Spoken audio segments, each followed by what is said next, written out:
bespoke radio for the masses. Headline edition, July 8, 1947. The Army Air Forces has announced that a flying disc has been found and is now in the possession of the Army. If the game is rigged, change the game.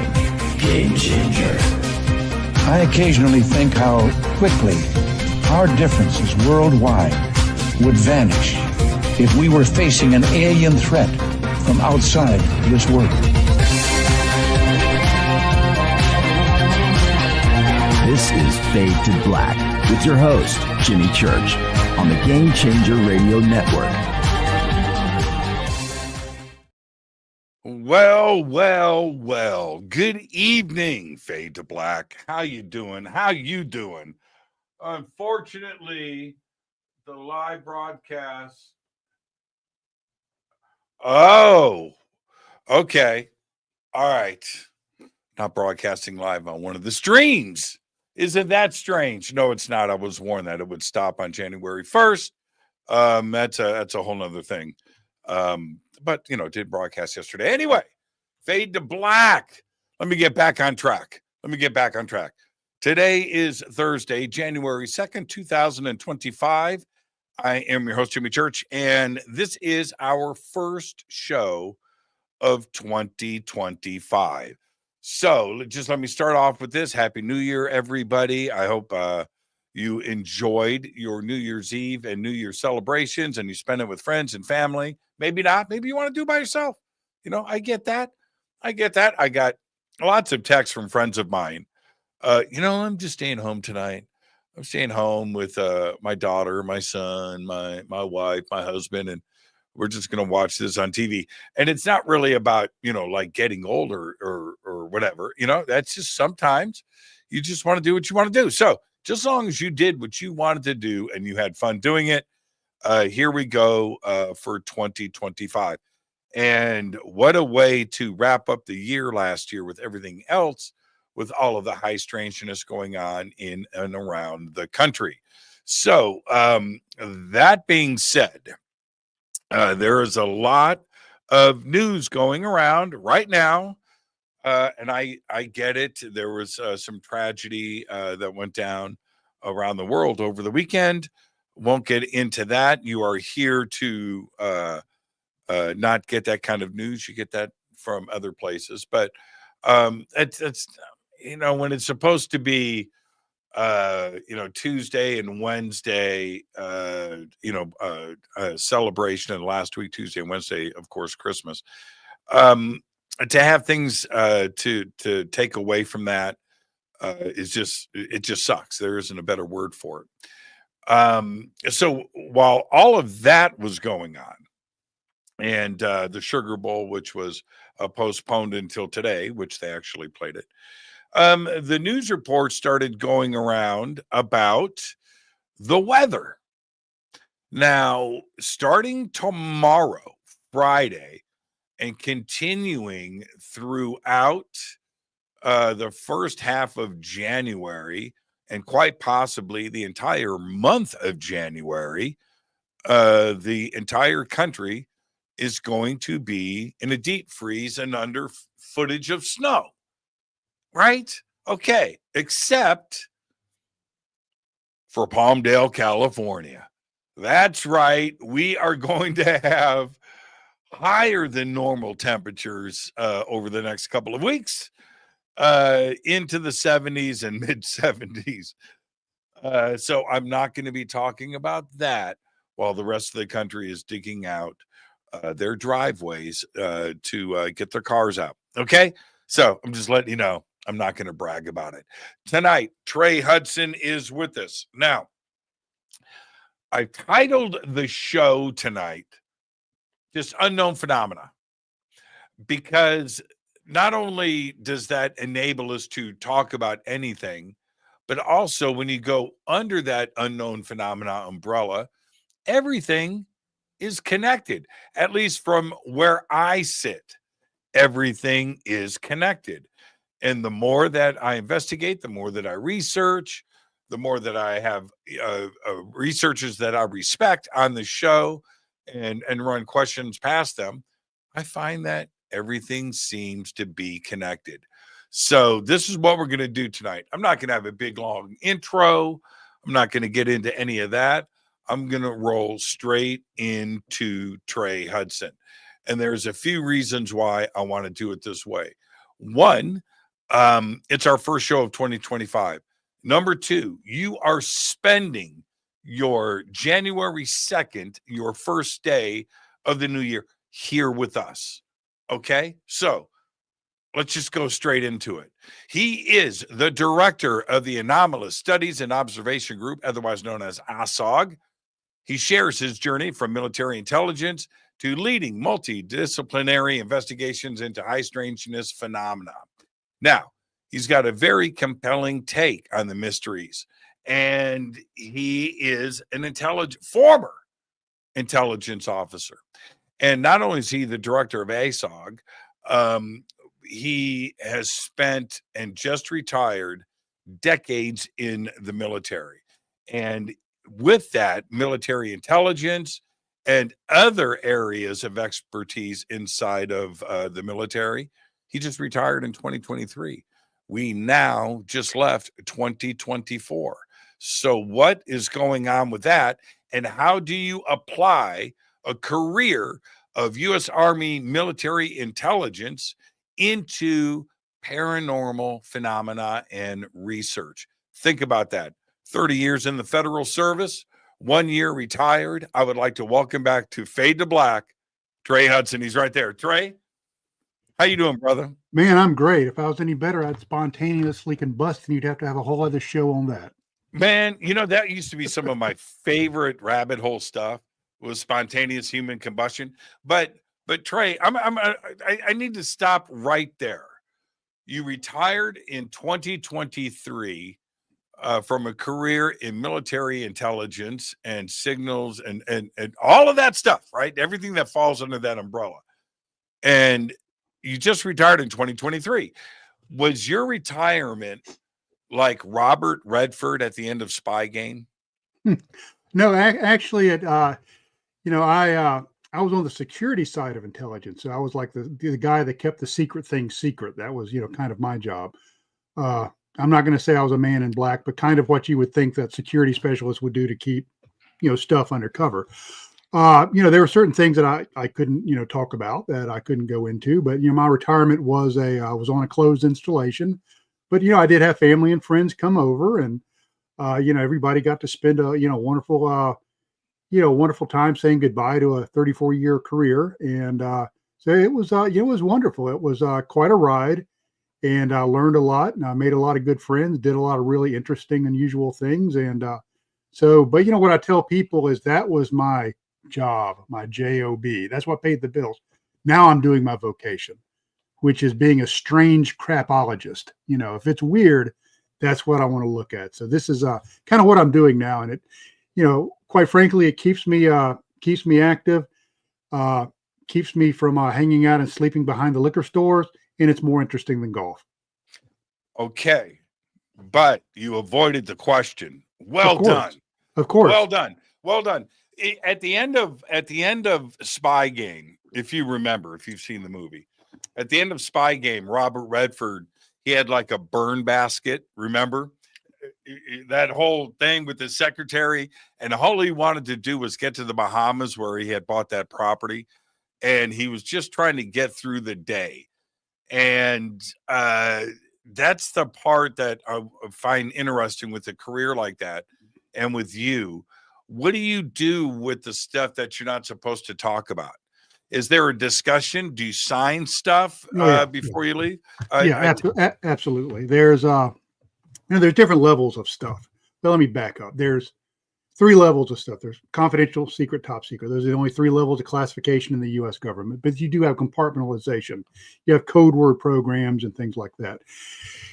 And, when somebody either no longer needs access, doesn't have a need to know, let's say they're moving out of a particular program, which I've been in and out of programs throughout my career, is you are what's called read out. You're read out of that program, and there's a form you sign called a special access program indoctrination form, or there's also a special compartmented information indoctrination. I can't remember the name of that form, but it's a 2936.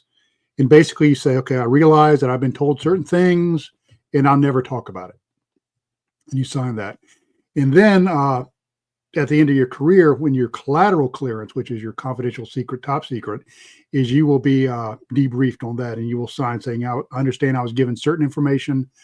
In order to do my job, I understand that information I have to keep inviolate until it's communicated to me that it's been declassified. And, and then I'll, can talk about it. But is anything ever, is it ever spelled out directly? Like, let me give you an example. Mm-hmm. Okay. Let me give you an example. You can never talk about UFOs or ET or alien contact. Yeah, absolutely. There's I'm not saying that. I'm just using that as an example. But it is spelled out. Yes, absolutely. Because when you're read into these programs, and that was part of what I did, is I was what was called an ROA, a read-on authority, is I would bring people into these programs and I would take them into a special facility, and I said, I'm getting ready to read you into this program.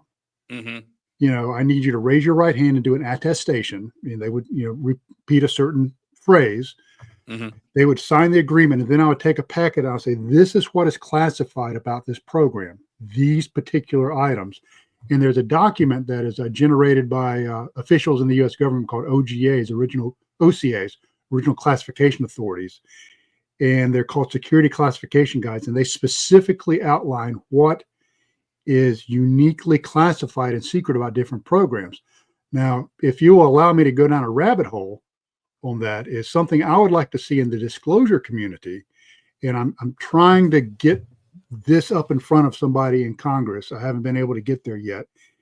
Is take a look at all of the various programs that deal with UAPs, UFOs, USOs, and other things of that nature, and actually have a committee of highly trained, competent security specialists, trained in disclosure, trained in what's called derivative classification, and really look at what is classified about these programs, what really needs to be kept secret, and what can be released to the public.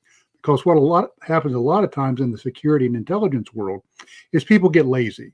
It's like, well, it was classified last year. It was classified the year before that. We did our 5-year review.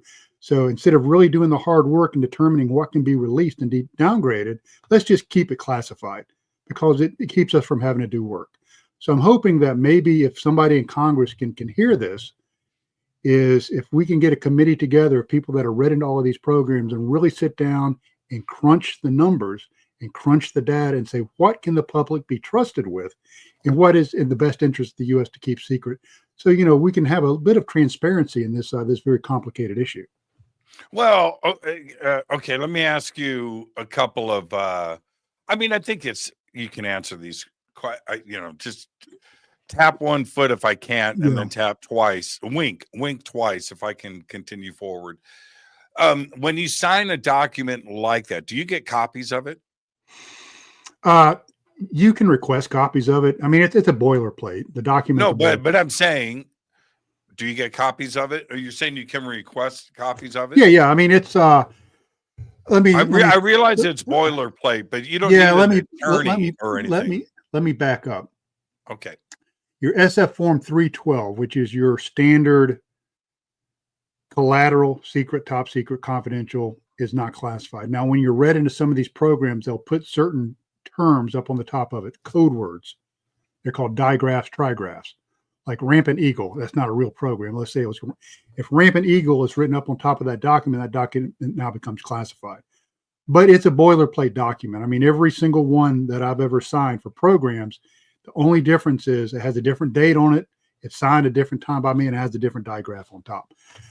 Now, the bad news is, okay, go on. No, I'm going to give you a chance to answer the bad news part. Sure. But I want to stay on with what I brought up. Okay, so now, could that document, you just said Rampant Eagle, right? Mm-hmm. By the way, that's not a program. Yeah, it's not a program. But we'll use that for the rest of the show. That's our secret program, Rampant Eagle. I kind of like that, actually. Inside of that, could it say you cannot talk about retrieved alien vehicles? No, that would be in the that would be in the security classification guide, which is like a 100-page document. the term recovery maybe what about is that? Do you get a copy of that? no. That's usually some of those are unclassified. Usually they're unclassified at what's called the sensitive but unclassified level, which used to be known as FOUO. Some of those documents are classified. I know one program I worked in, the security classification guide was sensitive but unclassified, and then some other ones were classified because you have to outline the information you're trying to protect so people understand to protect it. And in explaining it to them, you reveal the information. So it's kind of a really weird thing. And I'll give you an example. When I first got in the business back in the Cold War, there was a thing called the National Reconnaissance Office. And those are the spy satellite guys. They're the ones that manage, design, and launch spy satellites. When I first got in the business, and I was briefed on that, is the term National Reconnaissance Office was classified at the secret level. Their logo was classified. You couldn't even disclose their logo. I remember that. Yeah. So, but now that everybody talks about the NRO and it's unclassified, and you'll go to job fairs in DC and they'll be recruiting people. Now that's declassified. So sometimes stuff will be downgraded and will come out, but unfortunately, a lot of times stuff is downgraded and declassified, but it's not really communicated in such a way.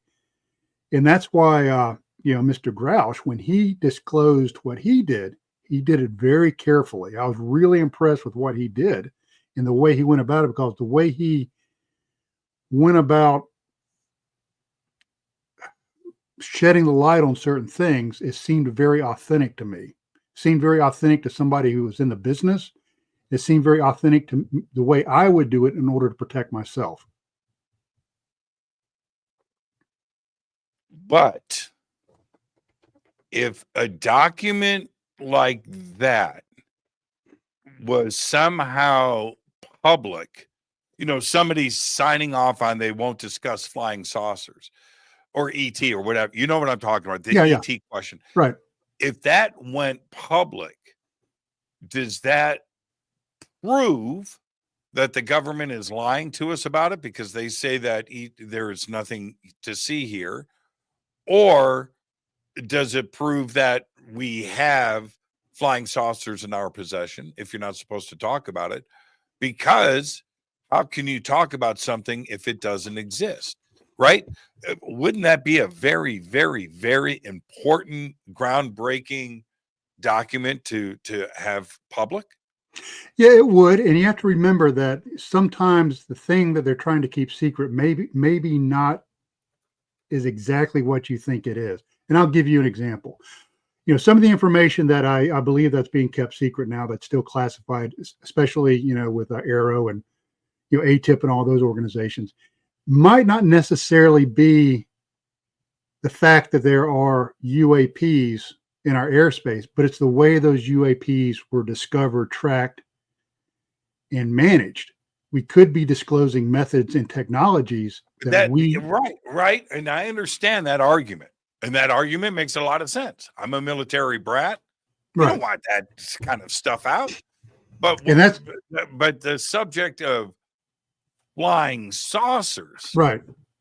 That's wait a minute. Why is that? If that is real, why is that still? See, and that's my question. Is I would really like to sit down with the program security officer if that is in fact a program and that stuff is classified. I would love to sit down and open up that guy or gal's brain and say, okay, why? Walk me through the logic on why this is classified and convince me. I'm a security specialist. I understand the lingo. Convince me on why this is still classified. And if you can come up with a compelling and real reason, then I'm your biggest ally. But if not, then I think the moral thing to do is to go ahead and downgrade it and disclose it. I think we're all big boys and girls. I think we can take the truth. Now, okay. Did you sign off on anything ET related? No, I can honestly say it's kind of funny. I'm the one guy that's now out of the biz that does not go around saying, "Oh, I was part of this ET program." I never was. I never had anything to do with anything like that. I think it would have been cool, but so we can talk about it then, and you're not going to get in trouble. See, and that's how That's how Grouch got around some of this stuff. He said, I was never read into this stuff. This is just what I heard. So I never signed a non-disclosure agreement. So you can't prosecute me on that. Right. So, right. Yes. Yeah, so, yeah. I don't think anybody would ever go to prison for disclosing about ET. There's you can't. No. I mean, I don't know. Julian Assange might feel differently about that. He didn't discuss ET. And not ET, but he did discuss classified. Right. No, I'm talking about ET. Nobody's going to prison for revealing ET. Not Hal Puthoff. Nobody. No. When they say never say never, I'm saying never. It will never happen. And there's a lot of reasons for that. Let's not go there. We can later if you want. Sure. But do you believe the government is in possession, or private corporations in an SAP are in possession of craft not of this world? That's a tough one. Now, this is complete conjecture on my part. I have no physical evidence. I've read no documents. I'm just like every other, interested party, that follows. Okay, David Grush. But I think that the government and governments, I think there's enough data out there that a reasonable person would say there are airframes not of terrestrial origin. I'm not saying they're extraterrestrial. But they're not terrestrial. They may be interdimensional, that have been in our airspace, that have been tracked, followed, photographed, cataloged, and collected on by the U.S. and other governmental agencies and nations. I think that's, all we have to do is look at the Tic Tac, Go Fast, Gimbal, and all that. And, that's just the tip of the iceberg. I think that's a reasonable assumption. Now turn the page. The other side of the coin is, do we have tangible widgets from that? I think that there are indicators, not only in the US, but from other countries, that certain widgets have been retrieved. Now, have they been able to hold on to those widgets, or did they wink out of existence as soon as you interact with them? That I don't know. Do we have, is Fox Mulder, pondering and, mulling over a sealed cylinder with ET in it, in Hangar 18? I don't know. But I do think that there is very strong data. Evidence is a tricky word. Proof is a tricky word. I'm a former Intel guy, so I deal with data. I think there's very strong data, very strong indicators that there is something to it. Now, do we have, something we can actually hold in our hands? That I don't know. That would be, I'm not saying we don't. I just don't know. I think you do know. You just can't talk about it. Anyway, Trey, so let's go back to 1994. X-Files is having its first run.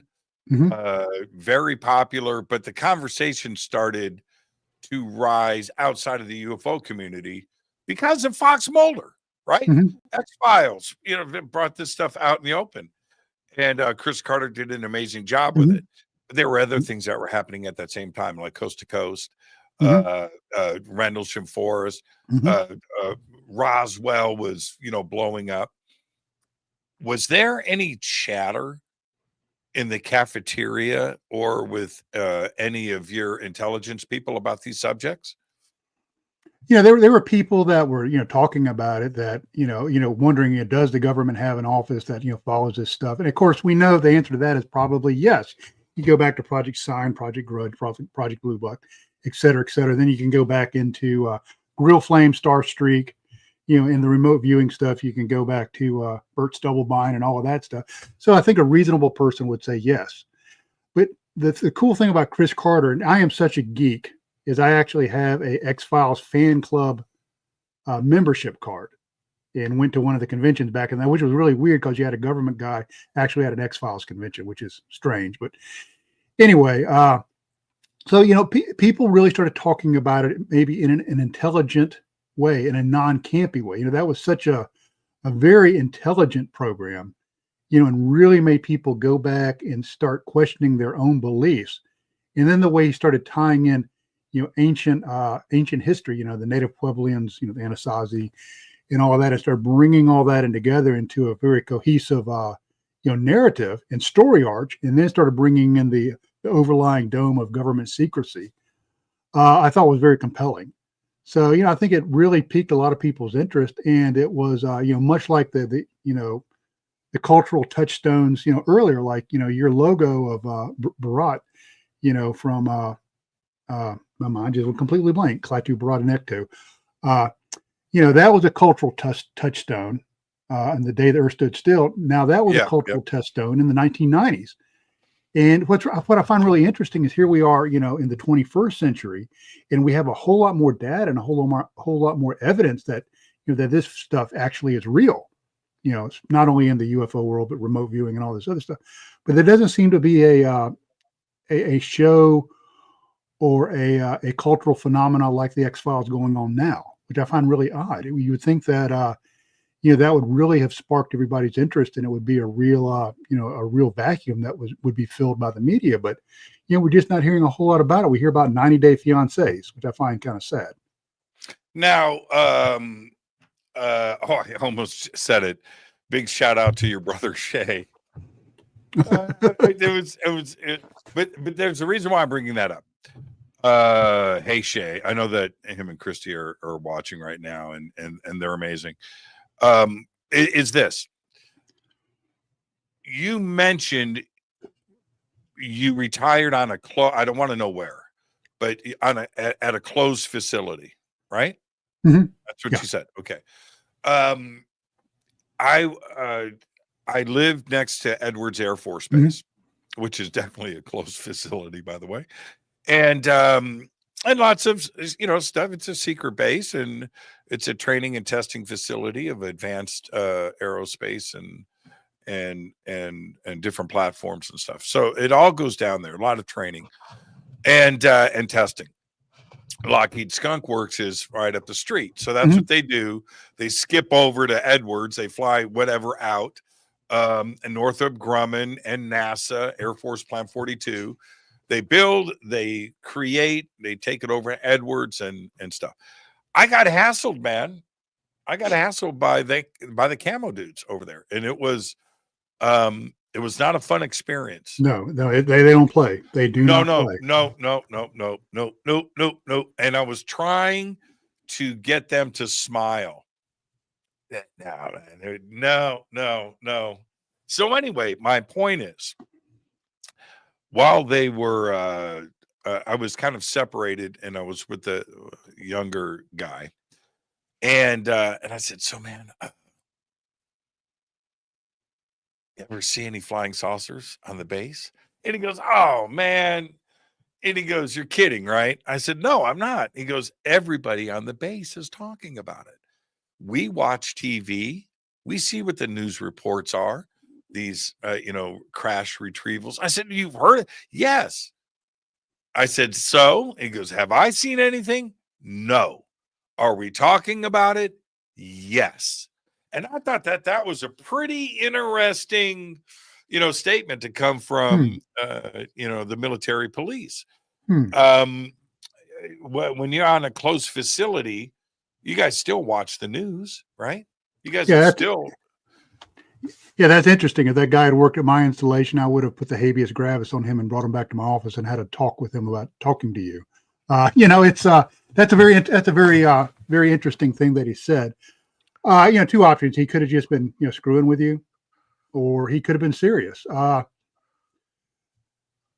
There's a lot of really interesting airframes out there. I'm not an Air Force guy, so that's not really my bailiwick. But from what I understand, DARPA and some other agencies and contractors are working on some really swoopy stuff.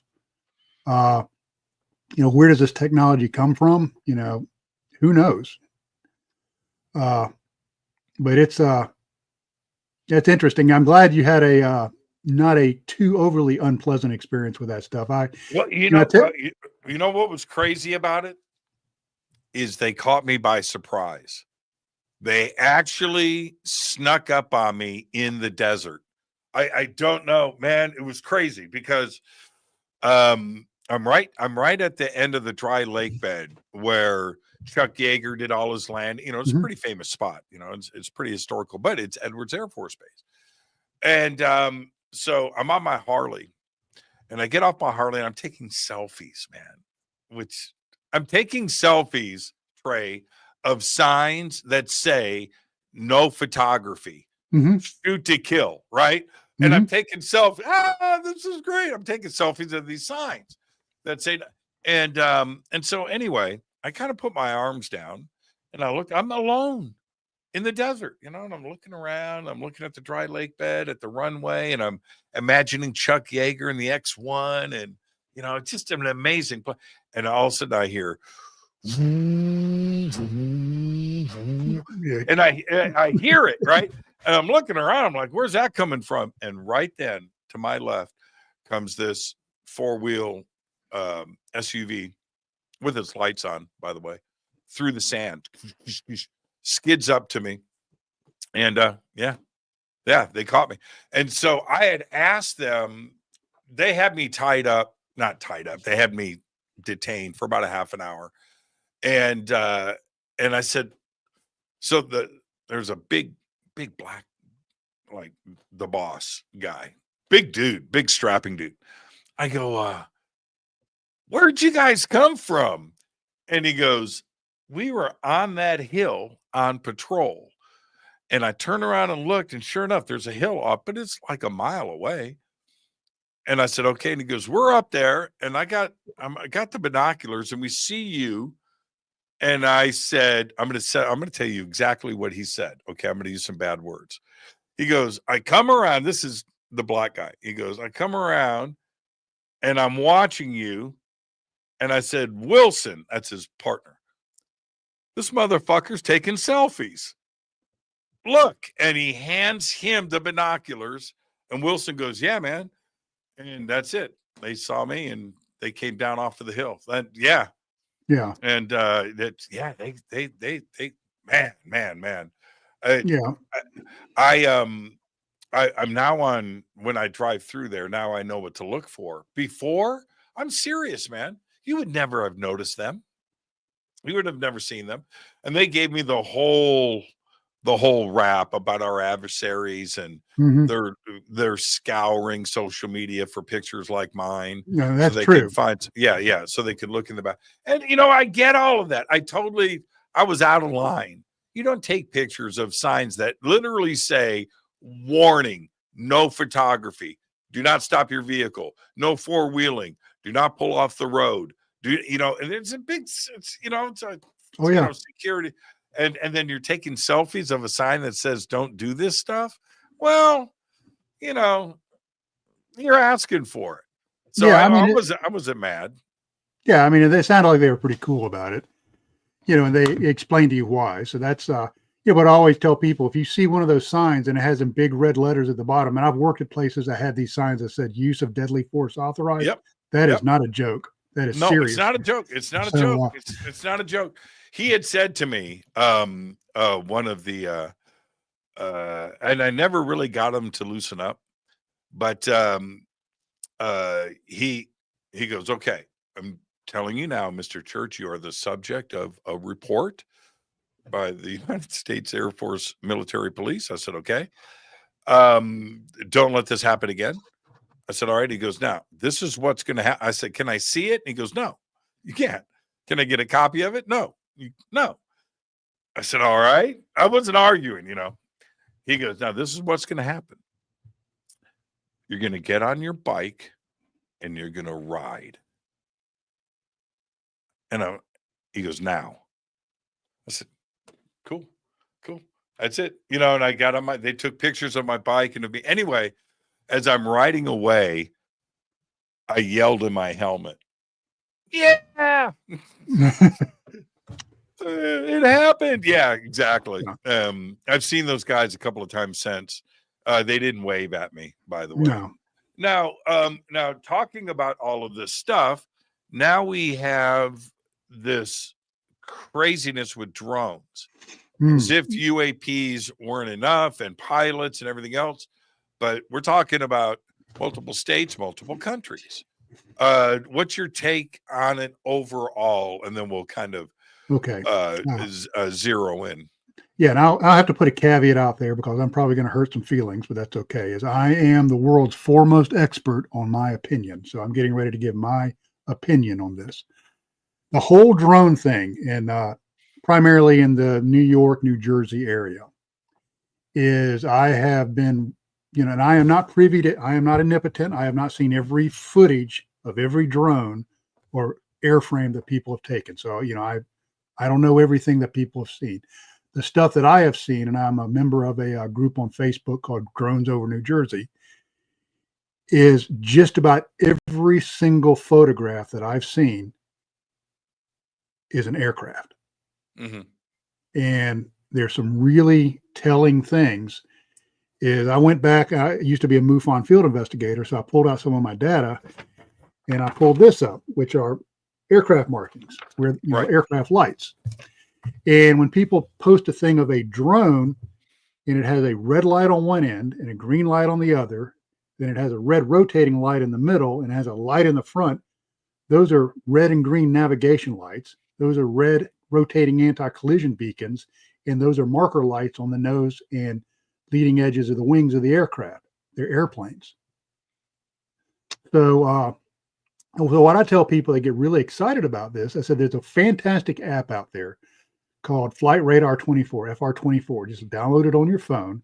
Mm-hmm. And up in the upper left-hand corner of that app, when you launch it, there's a little button that says AR. Push that, and whatever you're looking at that you think is mysterious, just point your phone at it, and it'll actually bring up the aircraft identification of what the phone is pointing at.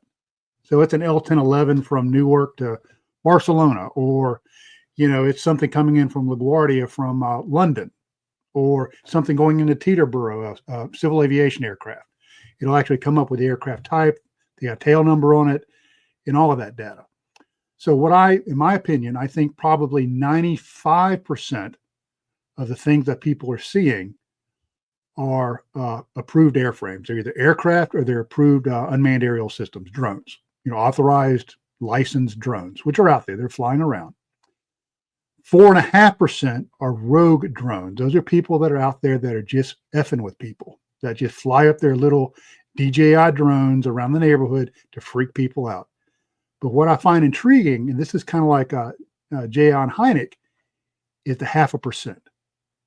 There's a 0.5% out there I think is unknown. And that's what I'm interested in. What I like to see when people report drones is, give me your location. Where were you? You don't have to give me latitude, longitude, but give me an address. Give me an azimuth. Were you facing north, south, east, or west?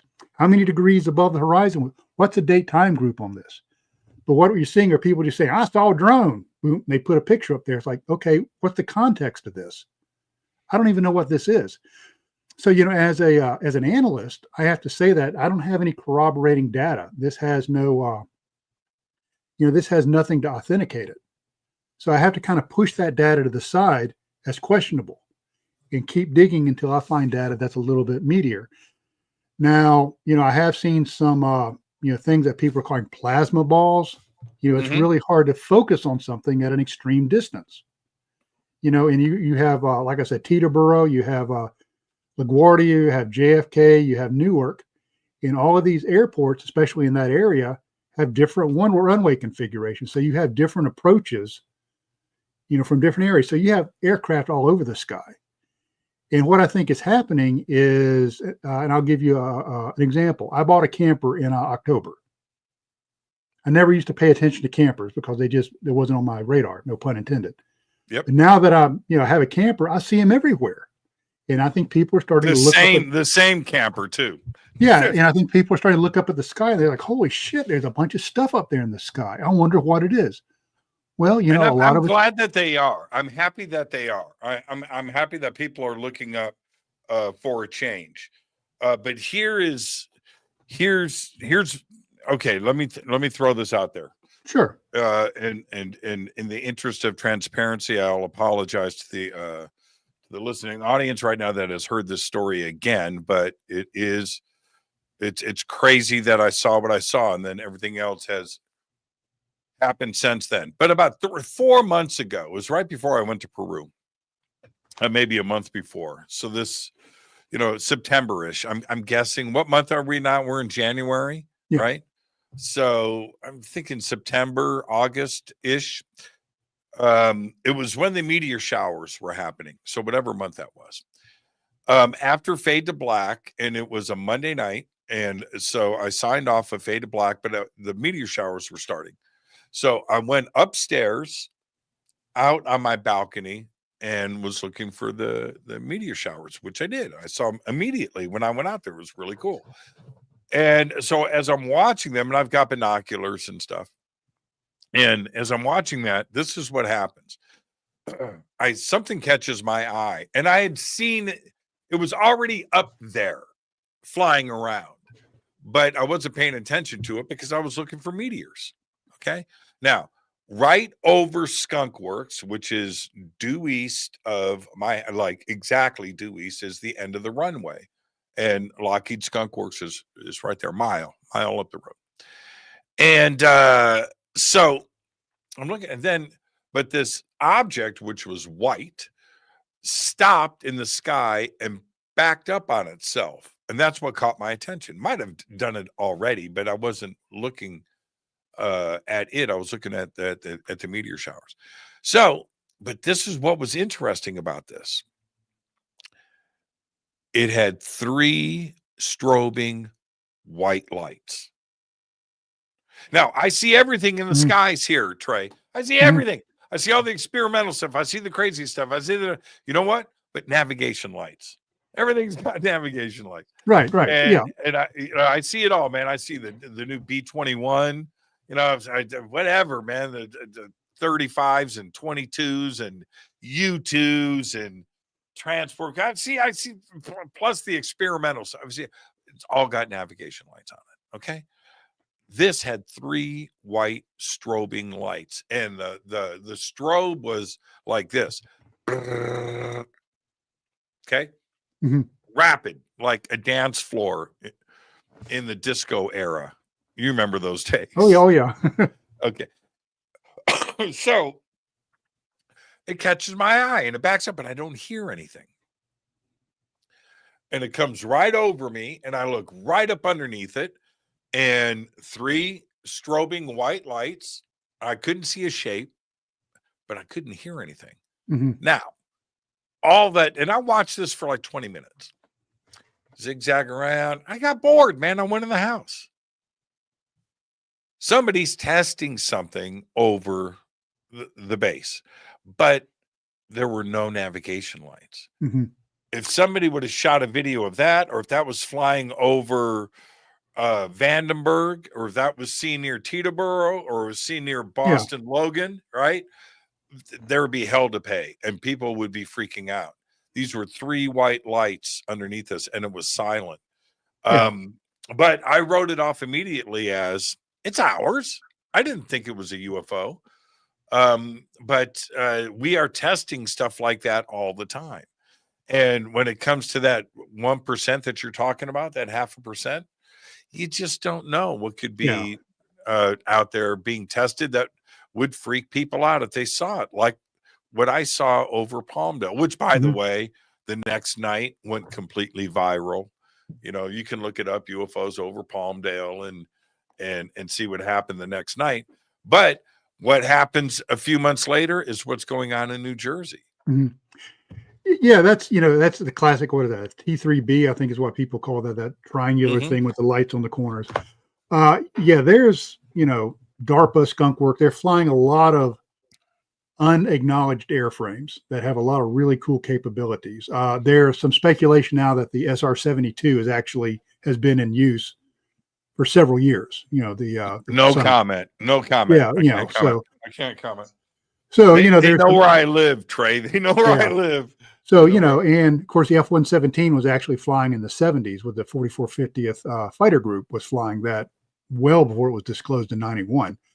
So there's a lot of really cool stuff out there, and I'll kind of give you my own experience. I had a very unique UFO experience out there near the Meadow, and it was a series of lights that were blinking on and off, staying in formation, dropping down below the horizon. And I went back and I, pulled up Flight Radar 24. I looked at the history. I knew exactly where I was. I knew the azimuth. I knew how many degrees above the horizon. I knew the exact date time group.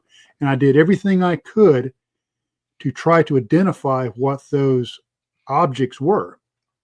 And I was not able to do it. So what I have to do at the end of the day is I just have to say it was a unknown flying object or unknown aerial phenomena, UAP, because that's about all I have.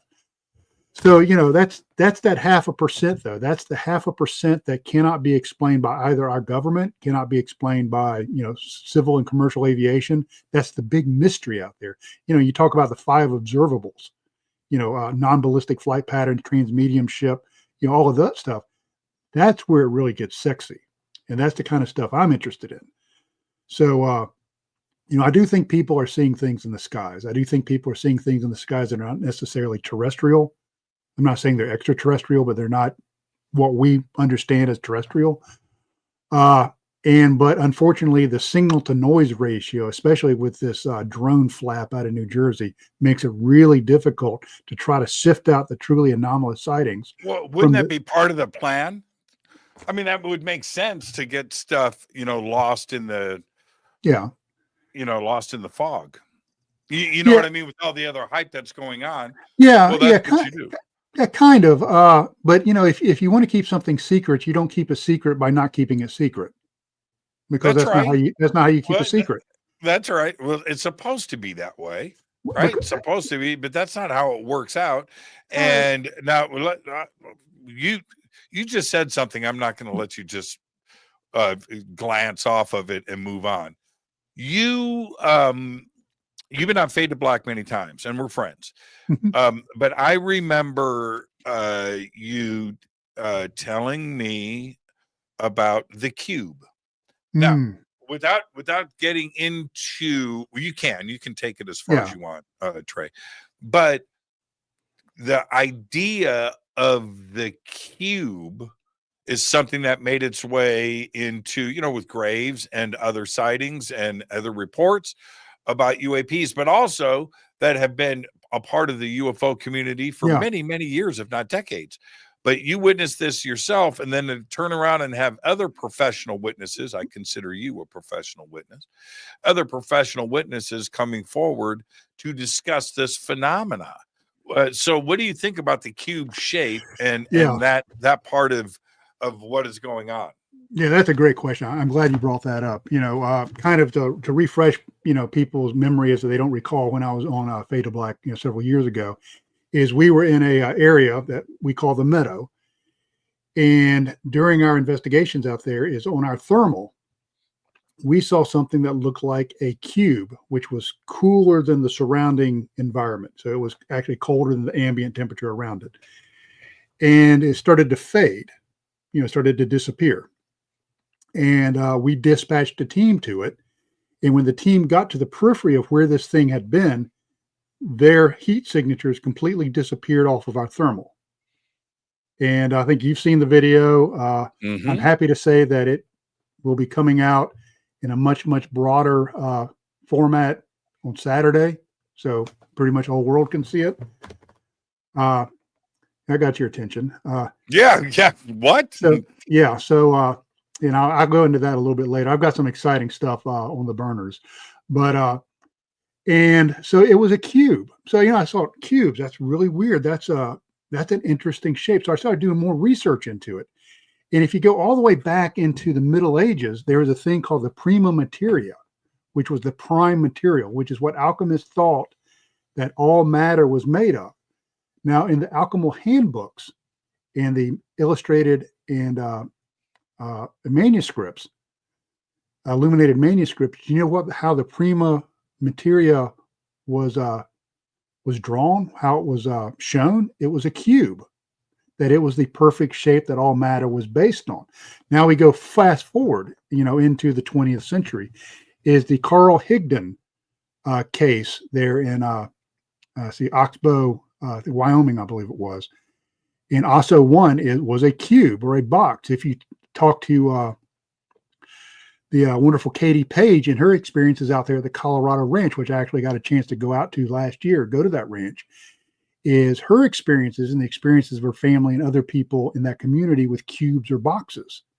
And now some of the things that are coming out with Arrow and ATIP are sightings of cubes inside of spheres. So there's something about this cubic shape that's very basic.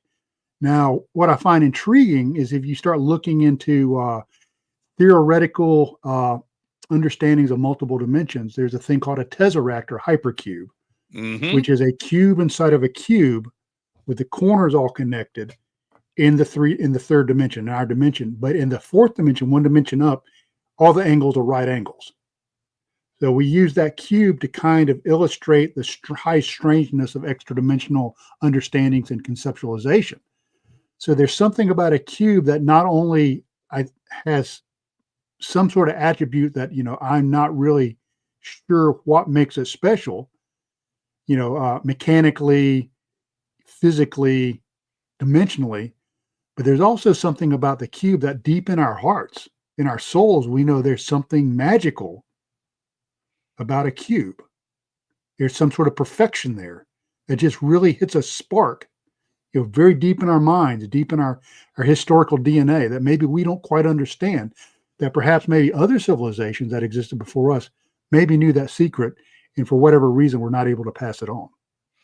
Yeah, the movie Interstellar, Yeah. Kip Thorne, the brilliant physicist, who was he was the creator of the movie. I mean, he wrote the screenplay way before Nolan got involved. Anyway, that's beside the point. He represents the entrance of a wormhole as a sphere. And then what does he have throughout the rest of the movie? Dealing with communication and time travel? Tesseract. Yep. Which is a type of cube, right? Yeah, which is a type of cube. And now this is the brilliant part about all of this is Kip's way of dealing with the science in a way that we can understand, right? That we can, because it's a complex, it's a deep, physics is complicated, but Kip and the way that it's represented there, I step back and go, our community talks about this shit all the time. This is all the way right here. And then you back up and you have all of these professional witnesses and what you have seen. It makes you wonder if there is something else to the story that is much more fundamental, that it isn't as complicated as we're trying to make this out to be, that this is something that somebody else out there understands and it's simple to them. Yeah, I think if this is, of course, my opinion, and I might have misspoke. I said Oxbow. I think I might have been Medicine Bow, Wyoming, with the Carl Higdon case. But I think if you start looking in semiotics and archetypes, which are very basic symbols that, resonate with us as human beings, perhaps another intelligence, be it extra dimensional, John Keel called them ultra-terrestrials. I call them paradimensionals. That's the term that I use in my first book. Is perhaps these paradimensionals are using archetypes or symbols that humans can understand, that we can somehow conceptualize to communicate maybe much more complicated concepts. Kind of like you talked about the tesseract being used as a mechanism to describe how extra-dimensional communications could happen, in another dimension, in the movie Interstellar, which it was, my niece is a astrophysicist, and she was saying that, the science in that is solid in that film, is very solid, on how this stuff actually works. So, it's something about, certain symbols, certain things just really resonate with us. And I think the cube is one of them. Now, I'm not going to sit here and tell you I have the answers because, quite frankly, I don't even know what the questions are. I'm that blind when it comes to you're trying to decipher this. But I know whenever I hear somebody talk about cubes, I get really excited. I get almost giddy because I can relate to that on not only a conceptual level in an intellectual level, but also on a very personal level. And I think, kind of watching your reaction when you brought up cubes, I think it resonates with you too. It does. It completely does. And now, if we, when I say we, I'm just talking about the public. If we can start to comprehend and understand and digest the concept of an interdimensional being, something from a parallel world, or it's some other existence beyond our own 3 and 4D reality, then certainly the government understands this too. Oh yeah, absolutely. Yeah, I mean that's no mystery. I mean, look at what General Burt Stubblebine was doing back with INSCOM, Intelligence and Security Command, back in the 80s. I know some people that were involved with some of that stuff. And the movie The Men Who Stare at Ghosts is not fiction. You can actually go back and look in the SRI archives, which have been declassified by the CIA, and that stuff is true. I've been trained as a remote viewer myself. It's actually factual. Human beings are multidimensional creatures. We can transcend these 3 dimensions to do amazing, incredible things. So, that's absolutely, it would be nonsensical to think otherwise, that the government's not involved in this stuff. And then, based on some of my own experiments and some of the stuff we've done, is taking this is kind of getting out there, but this is fade to black. So I think we're in safe territory, is taking some of the tools out of the paranormal toolbox, like the Estes protocol and some of the things like that used in ghost hunting. And I bring them over into this world. And we've actually been able, in my opinion, to facilitate some communication with, paradimensionals. So, it certainly is out there, and it's not within, if some, hillbilly here in the South, and his team can go out there and do that, in the meadow, it certainly is reasonable that, a well-funded scientific endeavor, paid for by the government, would be able to have, at least the same results, if not much more amazing and spectacular. Now, again, if we're doing this in the civilian community, well, we've got a lot of brilliant scientists, but if we're able to do that, then certainly the same type of communication and more advanced, and the ability to detect who may be trying to communicate with us, or also to travel, not in a nuts and bolts situation, but in an interdimensional capacity, right? Right. That we would be interested in that study, and we would probably understand more than, when I say we, I'm talking about the government and the establishment, than they are leading us on to know or believe. Right. Yeah. And that's absolutely right. I think you just hit on it. I do not believe totally in the extraterrestrial hypothesis. I do not think that, Joe and Jill get in their intergalactic Cadillac and Zeta Reticuli and drive over here, and toss their McDonald's bag out the window as they go by Earth. I think they're coming in and out of dimensions. That's, if you go back, and I love John Keel's take on this whole thing, God rest his soul.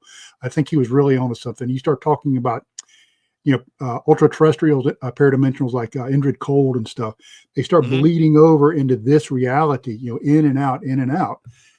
And, we're even doing things like out into the meadow. We have a field deployable God helmet. We're actually taking that out into the field. Wait. A what helmet? God helmet. Okay, explain. Okay, Dr. Robert. This is fade to black. I'll let you. Dr. Robert Persinger, and I can't remember the university that he was with, was doing some experiments on what part of the brain actually is responsible for mystical experiences. And when I say mystical, you can wrap that in whatever label you want: religious, mystical, extraterrestrial, whatever, but mystical experiences. And he started experimenting that if you can stimulate certain parts of the brain with a slight electromagnetic fields, you can generate mystical experiences independently. So he and his lab assistant, Corin, I'm trying to remember Carl Corin, I believe was his name, developed a helmet. It literally was a helmet. And you can look this up, look up God helmet. And it was a helmet with electrodes on it. And they would put people into a soundproof booth and stimulate different parts of their brain with electromagnetic fields. And they would create these mystical experiences. Well, move forward. Here we are in the 21st century, and that technology has been shrunk down to where we now have a skull cap we put on with electrodes. And I have a laptop that I have dedicated to this where I can stimulate specifically your left amygdala. You know how left brain and right brain works. You know, your right brain is your more mystical, more woo-woo kind of brain. And then, of course, your left brain is your more, concrete brain.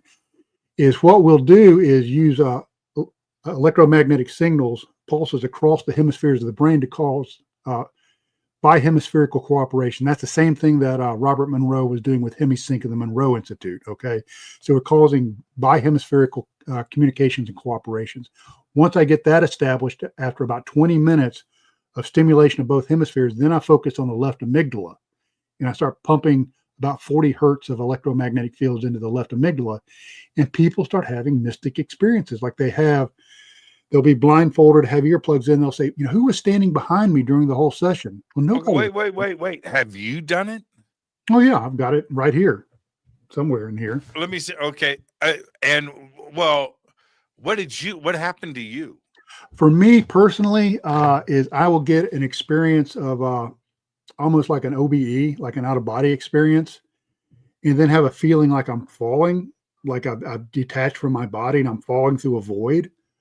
I have not had the presence, but where it gets really weird is what we've been trying to do is if we can put people through God helmet sessions or corn helmet sessions before we do an investigation or research exercise, is we have found that it may possibly prime the pump for instances of high strangeness. We've had things where people have had precognition, and it's not necessarily the person who's gone through the corn helmet session. It might be somebody else on the team, but it primes the pump for that high strangeness. So we've been experimenting with that. So we're really, we're really kind of, touching out there on the cutting edge of this stuff to try to really force the hand on some of this high strangeness. I would like to do DMT and wear the helmet. Yeah, that's actually something. I can't confirm or deny anything like that, but DMT, I think psilocybin and some of this other stuff would be really, really well. DMT is different than the other stuff. It is. DMT is a tool. It's not a drug. Well, psilocybin is too if used properly. So is LSD. They can be used. But that's hours. DMT is 5 minutes. Yeah. In and out, and I don't even think it has time to get into your bloodstream. It's not a drug anyway, but I like that activation 40 megahertz cycle focus. That's pretty interesting. And to combine that with another tool like DMT, holy crap. The thing, I don't know, have you experienced DMT? No, I have not. I mean, like I said, I literally, I just Would you do it? Would you do it if you had the chance? I would not. I would prefer not to say yay or nay in a public setting. I'll just put it doesn't matter. Nobody gives a shit. But here's the thing. I think it would be enlightening. Yes, I think it would be very enlightening. I was reticent for years, and the reason why I was reticent is because I'm 30 years sober, not because I had issues. Right. But because I've got a job and I'm a professional and I can't goof around. Sure. So, and I never, because I work 7 days a week, I just don't have, I don't have, but anyway, the reason why DMT appealed to me was that of its duration. It's 5 minutes.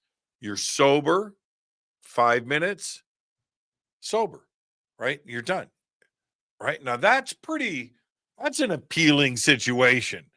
That's something that at least, and plus I wanted to know what everybody who I was interviewing was talking about. I wanted to understand it, right?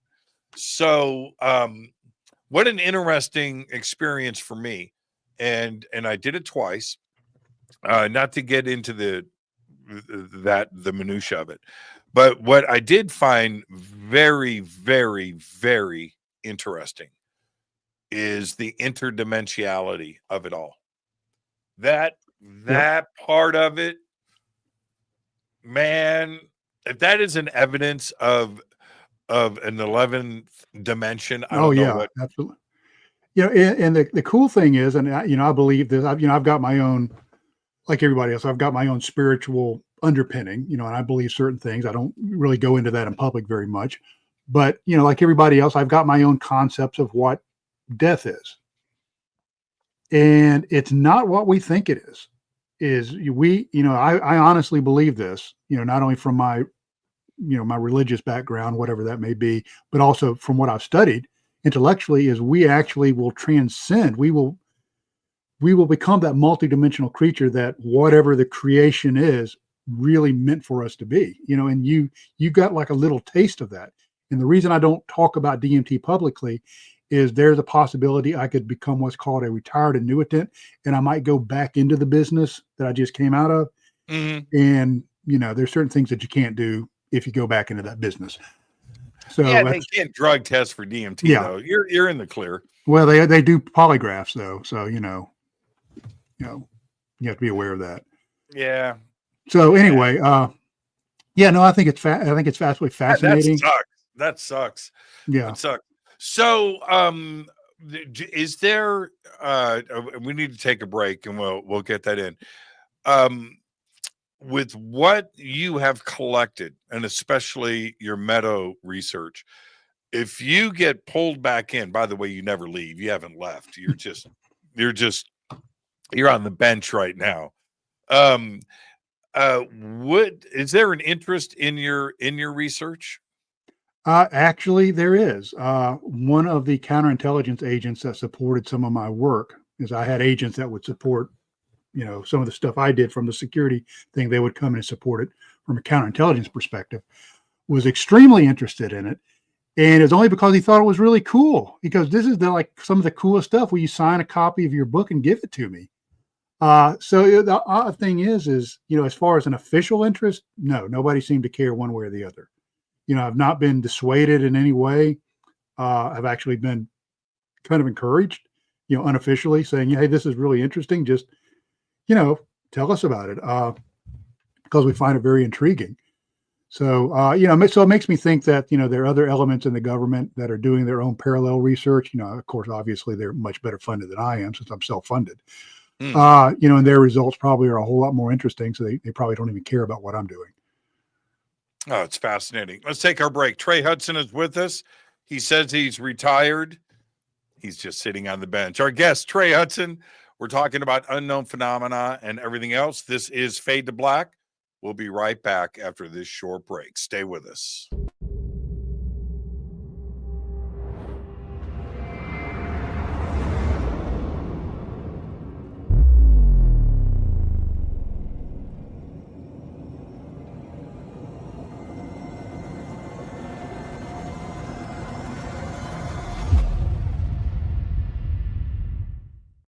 Subscribe to our YouTube channel to get your alerts and access to over 2,000 videos. Click that subscribe button right now. Go to jimmychurchradio.com and get the Fade to Black official podcast. 2,000 episodes, all of them commercial free for just $2 a month.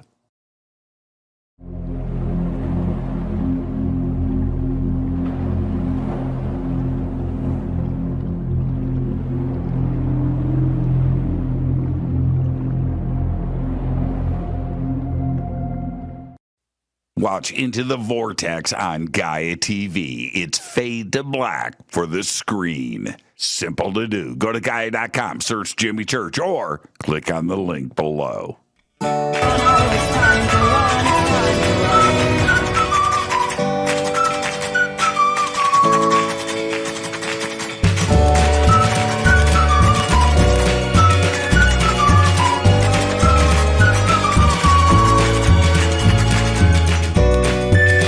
Fade to Black on Twitter at JChurchRadio. Get all of the show updates every single day.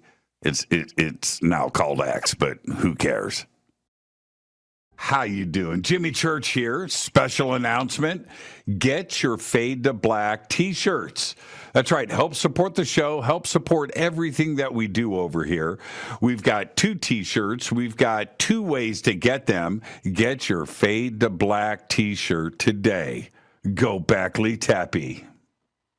Go to jimmychurchradio.com and become a Fadernaut. Get a membership. That's right. Everything is commercial free. You have access to downloads, and you get to call yourself a Fadernaut.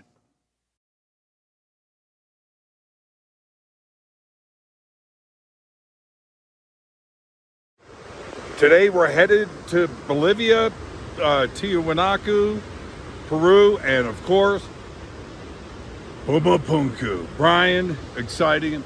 Thank you so much for everything, my friend. Always an honor. Right behind us is the sacred river of the Inca that goes past Machu Picchu. So we're going to be driving up to its source at 15,000 feet above sea level and then down to Lake Titicaca. So today we hit 15,000 feet. Yes. Crazy. And you can do it with us. All you have to do is go to hiddenincatours.com. Simple. We've got 2 tours coming up next year, one in June for the summer solstice, right? And then another one right here in November. So hiddenincatours.com. Come and hang out with Brian and I and his amazing team. Right on.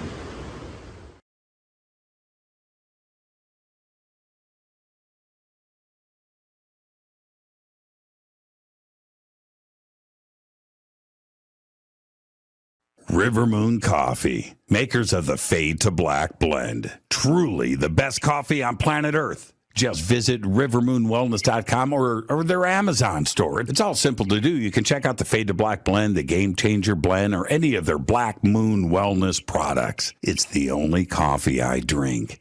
It is the best, and it's Doc. Again, rivermoonwellness.com.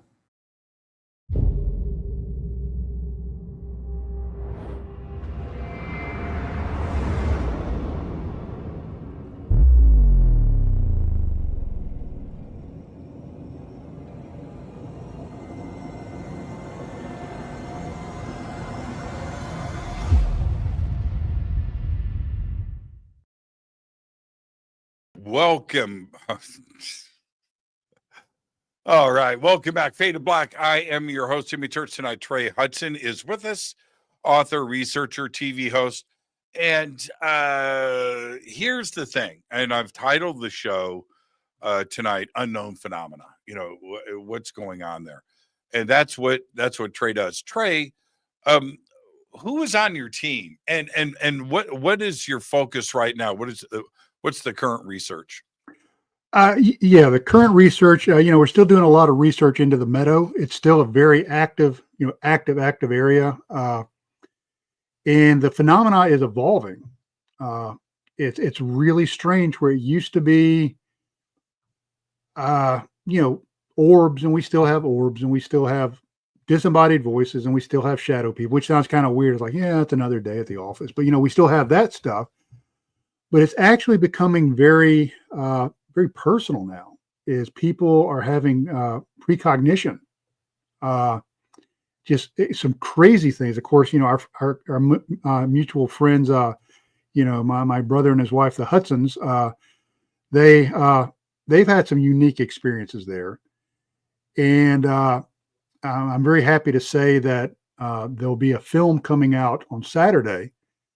That actually goes into the meadow. It's not completely about the meadow, but the meadow's heavily featured in it.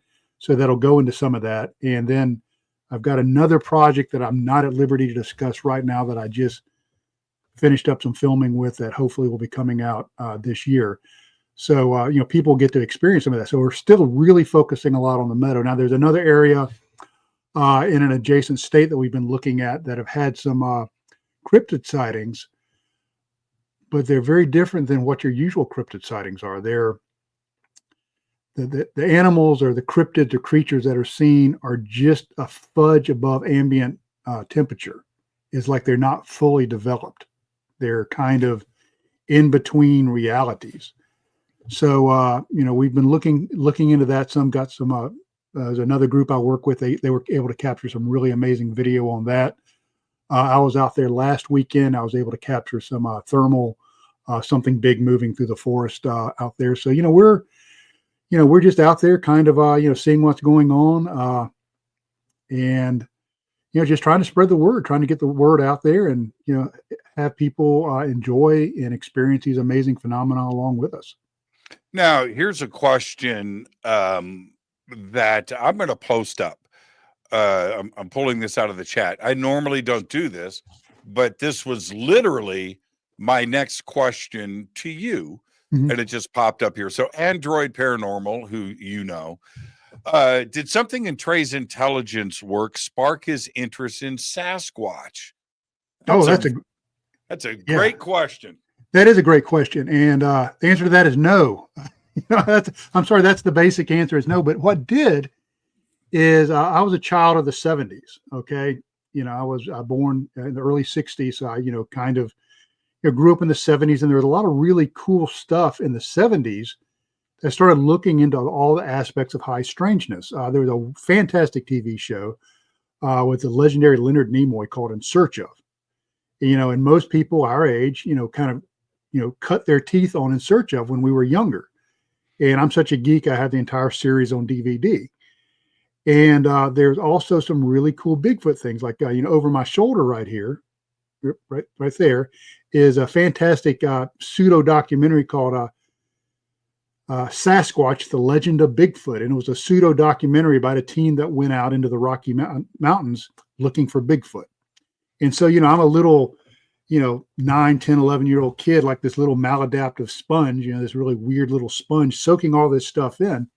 So I just became really interested in pretty much all the aspects of this, be it Bigfoot, UFOs, Loch Ness Monster, missing persons, ghost, all of this stuff. So, fast forward, as an intel guy, one thing they teach us to do is look for indicators. I learned this trade during the Cold War. So I might have photo reconnaissance of a certain type of a track mark, like from a vehicle's tread, and is a certain width apart. And then I also might have ELIN, electronic intelligence, of a certain type of radio frequency, radar frequency. So I can look at my photo and say, okay, I know how wide these track marks are. I know what frequency this is tied to from a anti-aircraft radar system. So I can say with a certain degree of certainty that this is a ZSU 2324 Soviet anti-aircraft system based on these indicators. I don't have proof, but it's a very good educated guess. So, in the intel business, a lot of times we don't deal with fact, we deal with intelligence, we deal with indicators, and then we develop that. We get corroboration from different sources. So, going back to this whole issue of high strangeness, if I have, strange craft, or I have strange phenomena, or I have strange structures appearing in a certain geographical location, if I have like a geoconcentration of, mysterious sightings or voices or things, and then I have other things laid on top of that, I can start to develop a hypothesis. And based on that hypothesis, I can start to develop experimental protocols and move forward. Like one of the things that we're experiencing is radiation spikes. And the more I talk to people like, at a Skinwalker Ranch and other places, is they're seeing the same thing, is these little tiny radiation spikes. So these are indicators. And I hope eventually, in the community, we'll be able to get to a point where we can say, okay, if you see these criteria, then you will see most likely this type of phenomena. But then there's always the oddball, the something coming out from left field. And I'll give you an example of that. Of course, you read the book Skinwalkers of the Pentagon, or at least you're familiar with it. And you know where Noam Kohler talks about when he goes back to Virginia, his family sights a large upright canine creature outside of their home in Virginia, a dog man. And now that sounds really flaky, dog men. But, unfortunately, people that have had experiences with high strangeness, be it Marley Woods, Skinwalker Ranch, have had these encounters. Probably about 8 months ago in my backyard, 40 yards from my backyard, I had a 6-inch canine track line, and the tracks were about that wide. So, this stuff is continuously throwing you these curveballs. So, we're starting to see, patterns like, these strange canine type creatures on people that have experienced high strangeness. I'm using, Trey Hudson is doing some hypnotic regression with some of our stuff. We're starting to see some potential patterns there. So, you start to put all this stuff together and you see commonalities. And that's where it gets really exciting, because I think that there's a lot more of this stuff going on than we realize. And I think there's a lot more of these locations of high strangeness that are out there than people realize. But we just have to look for the indicators and the evidence. If we go back and like analyze a couple of statements from the past, like Einstein trying to get to a theory of everything, right? Mhm. And this fundamental answer to everything. Well, here's the problem with that is you can't get to the quantum and physical and physics, the physical explanation of everything without addressing the fundamental of consciousness. Mhm. And as long as consciousness isn't figured out, there isn't a theory of everything. There isn't a single answer to all of this. But if we get to that, then the work that you're doing, and Sasquatch, interdimensionality, ghost, UFOs, wormhole, it's all going to probably be the same thing, Mhm. right? All of this stuff is connected. Yeah, and that's a great point. That's something that I use when I lecture is perception. Is truth with a capital T does not equal truths with a lowercase t. We all have truths, but that does not equal the truth. We each have our own truth, and I do some little kind of demonstrations on how people can have different truths, but they're all right and they're all wrong at the same time. Going back to that interdimensional thing, and I'm going to use kind of a really weird thing is imagine, our existence has been reduced down to 2 dimensions. Okay, so we live in a 2-dimensional world. So we're lines, or we're dots, or we're squares, or we're circles, but we have no height. So now you have a 3-dimensional object, okay, this pin.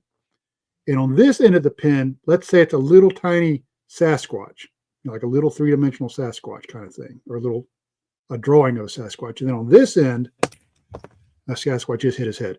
It's like a flying saucer. Then on this end, let's say it's a ghost.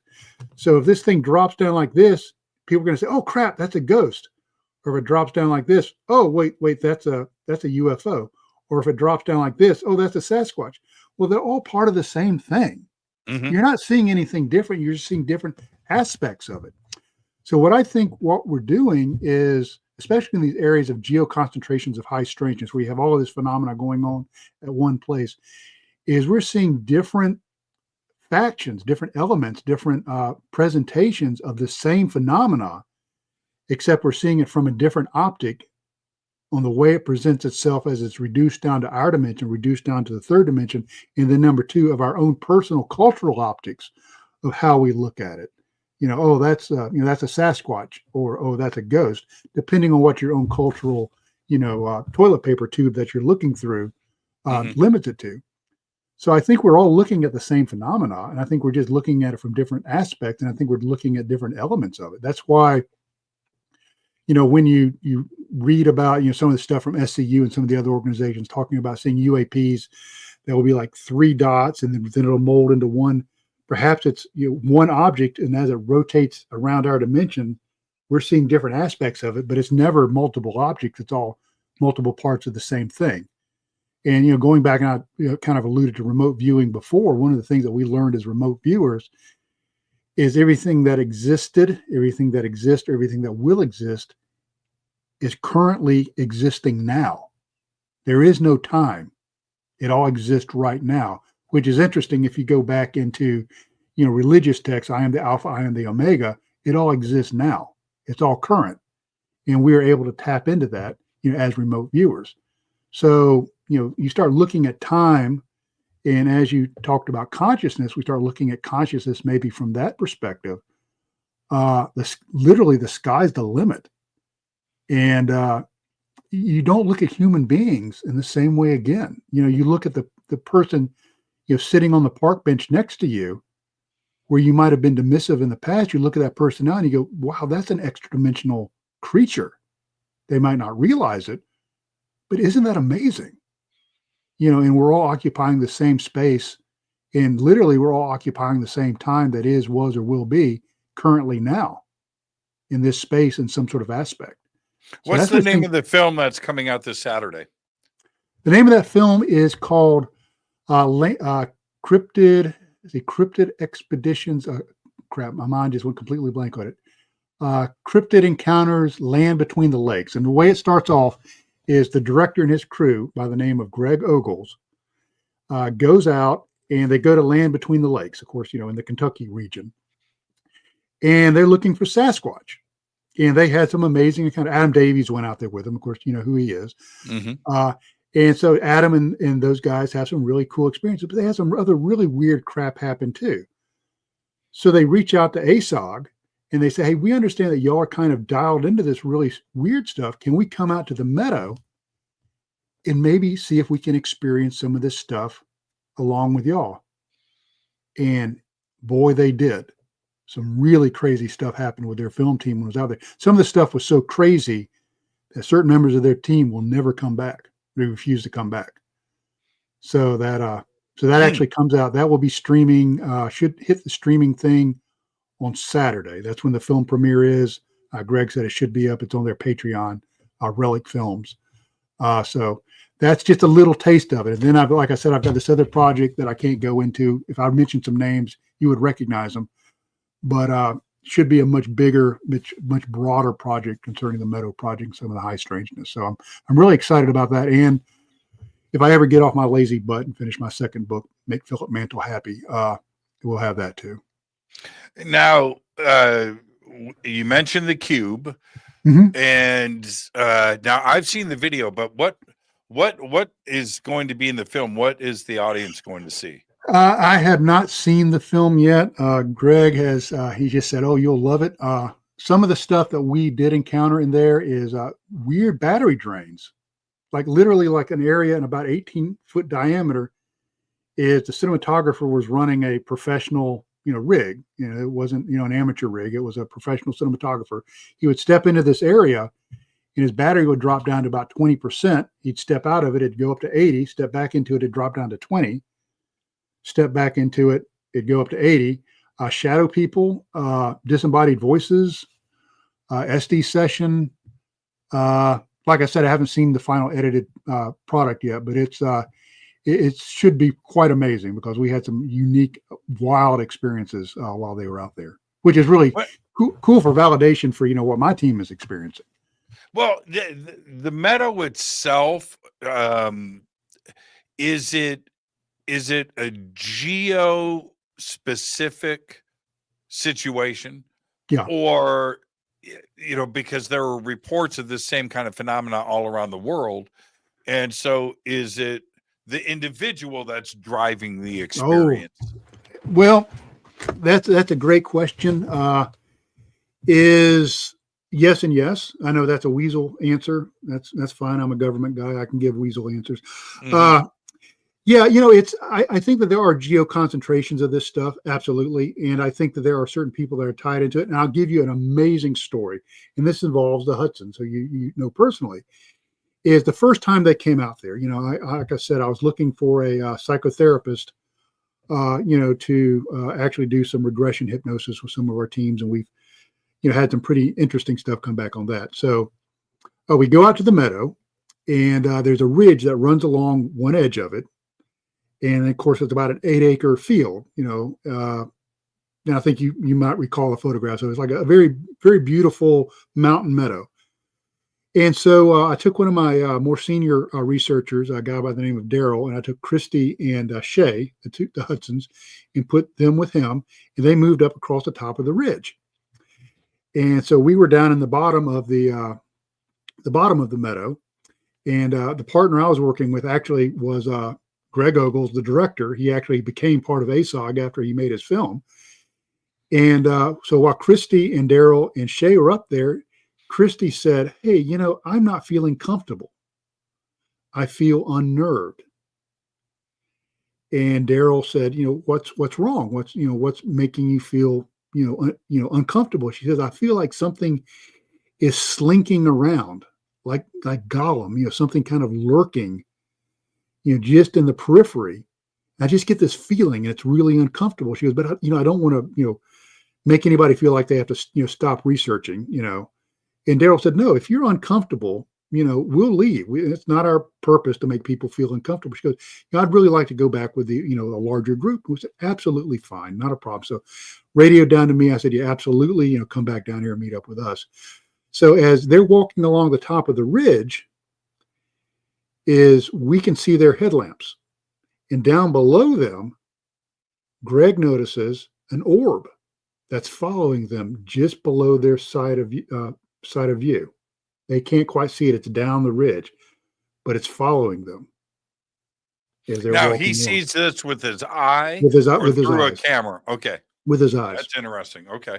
So they come back, and we finish up the investigation. That night we all retire back to our tents to go to sleep. The next day, Shay and Christy come up to me, and Shay says, "Hey, Trey, Christy wants to tell you something. She had a dream last night, and she was wondering if this is significant." And she goes, "Yeah, I didn't think it was anything big deal, but Shay said I ought to tell you about it." So she said, I was asleep, and I was dreaming that Shay and I were laying in our tent, and the top of the tent became translucent, and there's a woman and a boy standing over the top of our tent, looking through the translucent. This is Christy. Christy, right?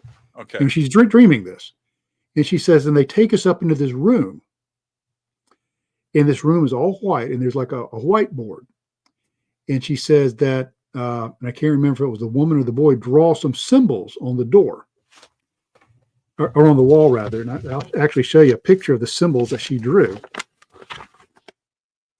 Those are the symbols that she drew. Got it. Got it. Okay. And that's actually her. She drew that. And so she says, and I made a note of this when I woke up. Do these mean anything to you? And I looked at them. I said, okay, Christy, I'm going to ask you some questions. Have you read the Meadow Project or listened to any of my podcasts or, anything like that? She goes, no, I'm not familiar with it. I said, are you familiar with the iconology of the spiral? Right. And she goes, no, I'm not. I said, the weird thing is, the spiral is an iconology that represents portals or doorways. Yep. And you had a dream about that. And not only did you have a dream about a circular spiral, you drew a squared off spiral.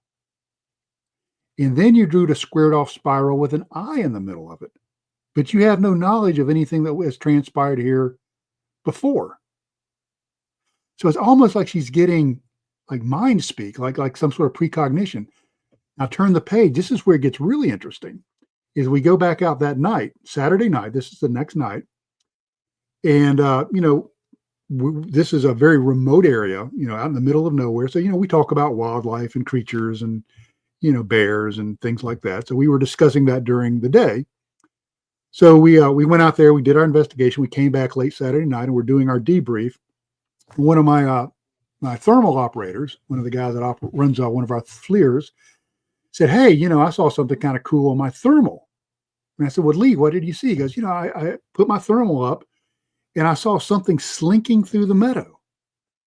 And he goes, I thought it was like a bear or a hog. And he goes, so, because we were talking about feral hogs and stuff, earlier today. I said, okay, cool. Show me the video. And he goes, oh, I didn't record it. I said, why didn't you record it? He goes, because it was a bear or a hog. I said, Lee, think about it. There were 12 people in the meadow. Somebody was upwind of this thing. What animal in its right mind is going to go through an 8-acre open area surrounded by human beings? I said, what did Christy talk about last night? And he goes, oh, crap. She talked about something slinking around the meadow. I said, and it did. It did.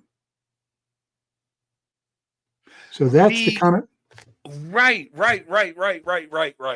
Now, what do you think ultimately is happening here? Is it What I something that, well, I'm going to give you two options because this is what Okay. I'm thinking. Okay. I'm thinking especially the orb. And I forgot to ask you what color that orb was. But the orb, when it's seen by the human eye and not through something Yeah. digital, that's compelling. That's an actual orb, Yeah. if you know what I mean, right? Oh, Okay, yeah. Yeah. there's a big difference there. So with that going on, as I brought this up, my guitar pick jumped out of my hand and flew, and I caught it with my other hand without looking. That was cool. Yeah, I wish you could have seen what just happened. Yeah, that was pretty cool. Is this? It seems that, and both are cool, that there's a possibility of this being manifested and asked to join the situation, or it's something that's trying to reveal itself to you at this location. Both are equally frightening and equally as cool. What do you think is happening? Yeah, I think it's probably a combination of both. We have done is the degree program, and I don't know if I mentioned that Shay is also, and Christy are graduates from the University of West Georgia. So we're all from that university. Shay obviously is a psychotherapist, and my degree's in psychology, which is a very transpersonal focused program. So we believe that human beings are greater than what we see here, that we can achieve a transpersonal existence, by guided meditation, things like that. There's more to human beings than you think. So Shay has helped us with guided vision exercises, which have unlocked some of these potentials, in my opinion. So I think that some of this stuff that we are drawing out, that we are manifesting it. But if you talked about it, and you kind of alluded to this earlier about DMT, and I'm going to use a very common allegory that people use all the time, is vision. Human beings can see within certain wavelengths of light. We can't see infrared and we can't see ultraviolet. That doesn't mean it's not there. We just can't see it. DMT opens up not just the visual aspect, but the experiential aspect of the frequencies that we can receive and interpret. Okay, so I think what happens is people that go out there with the right intent can start to open up these frequencies. And whatever these paradimensionals are can say, oh, wait, they can receive me now. They're on the right frequency. So now I'm going to start transmitting. So I think it's a combination of both. And a lot of that has to do with intent. If you go out there with a very positive intent, sometimes you'll get a response.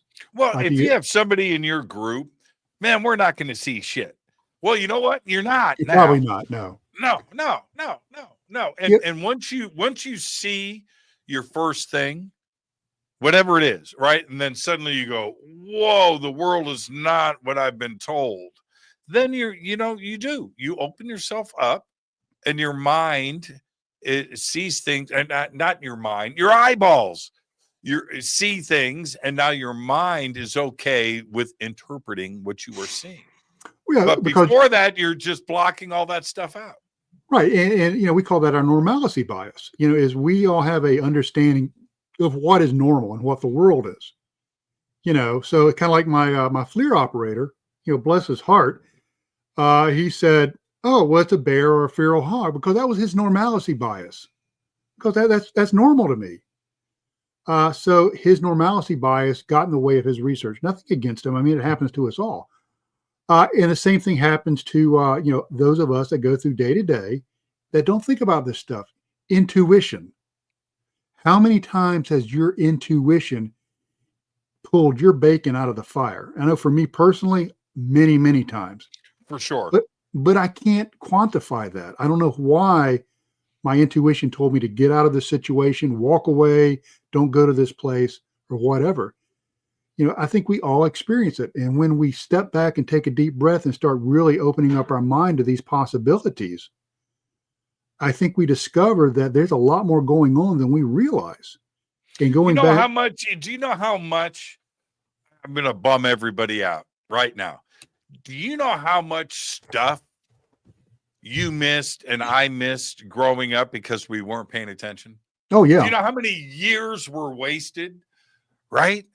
You know, Oh, yeah. now my eyes are open. If I want to go and experience something, I can just go and do it. But I didn't do it. How many years, decades I wasted of really good stuff. Yeah, and it's kind of sad because, you know, I was really interested in this stuff, you know, growing up. I went to a, you know, university that was, you know, hell, I studied under William Roll, Dr. Bill Roll, you know, the famous parapsychologist. So, Yep. you know, so that's kind of where I came from. And then the big L got in the way, life, you know, so I got married. I had to start a career, you know, working for the man, you know, working for the G and, you know, earning a paycheck. And I had to kind of push all that stuff out to the side. And then, yeah, I love my two daughters, but then they came along, and that takes a lot of work. You know, raising kids is very difficult. And when I finally got a little bit older, and you know, my life kind of calmed down, I got back into it. Kind of like what you said. If I had only been studying this stuff years ago, you know, and really, you know, keeping up with some of the, you know, the experimental stuff, you know, what could I have done? What if I started doing instrumental transcommunications back 30 years ago? Instead of 20 years ago or 15 years ago, you know, what could I have discovered or experienced? So, you know, but that's life. But the cool thing is, Jimmy, the best is yet to come. When we finally transcend into the ultra dimension, we'll know all this stuff. You know, we'll become our true multidimensional selves, and we won't have to wonder anymore. Is this okay? Here we are. We are on day 2 of 2025. And once again, we are presented with an issue that we have to deal with every single year. Is this the year? Is this the one? But it seems like we've never been closer than we are right now. Yeah. Now, I'm going to say it. It's okay. You don't hide this. You've spent a career in military intelligence. Would the government would you be surprised if the government started to do a big reveal, or is it us that's going to push something to happen? Where are we at with this? Yeah, I think it's both of it. Both, you know, kind of a double thing is, I think that by getting Congress interested in it, of course, you know, if you really go back to your civics, you know, in middle school, you understand the the 3 branches of government. You know, Congress has a lot of power of the purse.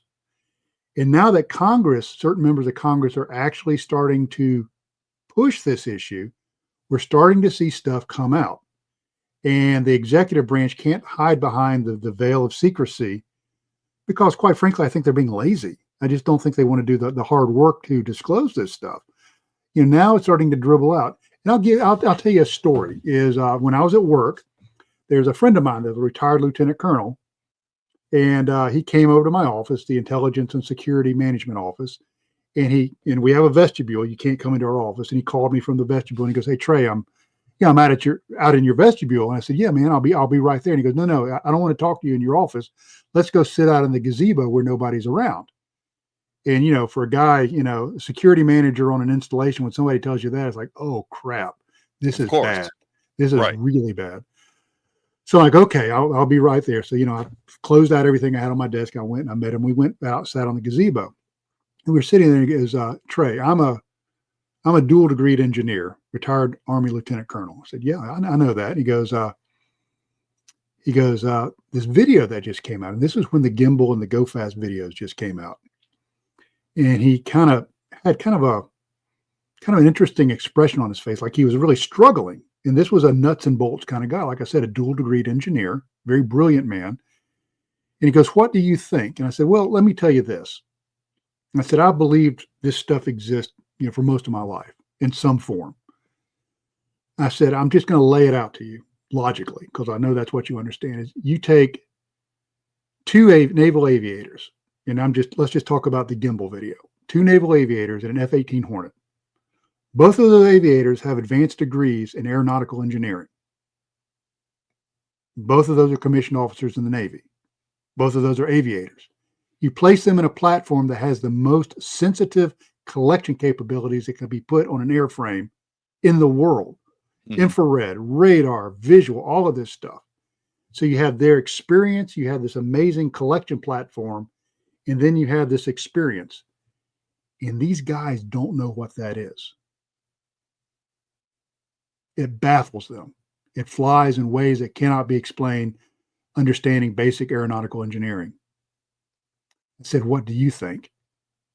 And he kind of sighed and he goes, they're real, aren't they? And I said, yes, I've always known that.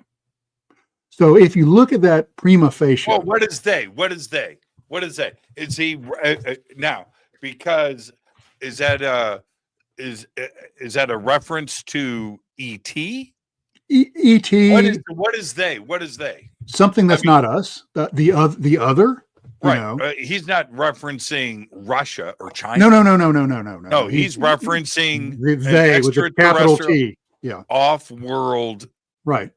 Not of this earth. Not of this visiting earth. us little green men situation. Something. Yeah. From Zeta. I don't want to mess around with ideas here.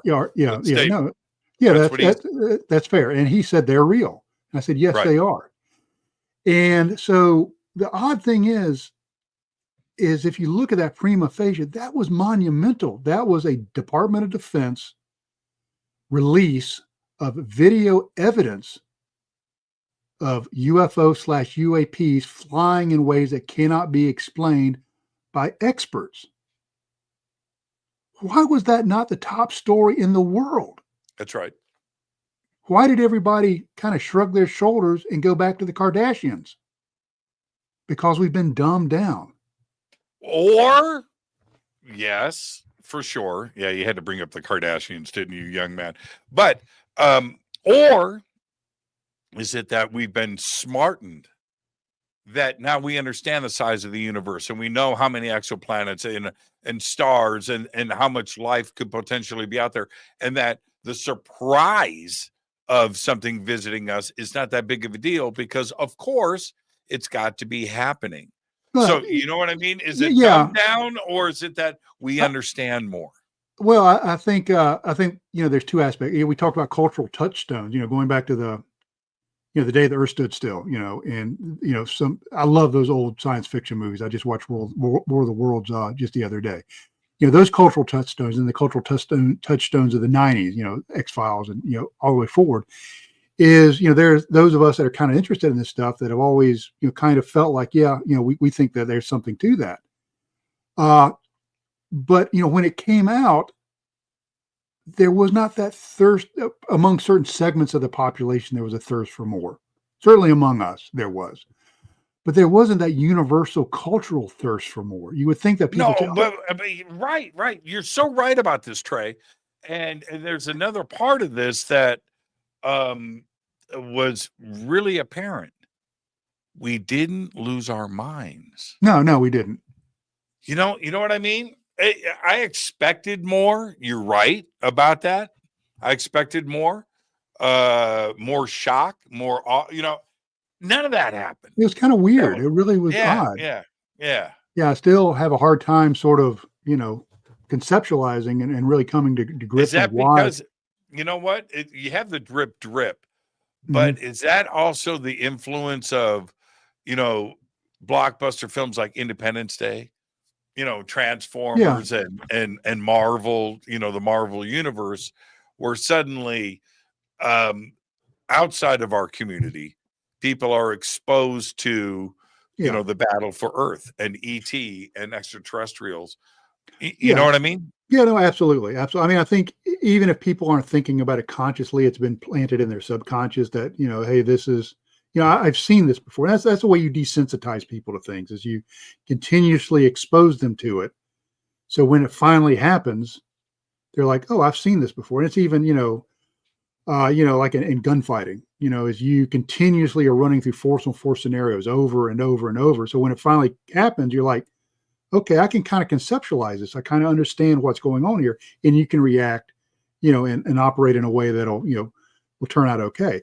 So, I think you're right. I think it's been, kind of planted in our minds, over multiple generations now, that, this is a possibility, maybe, in a fiction way, maybe in a nonfiction way, depending if it's a documentary or fiction or whatever. And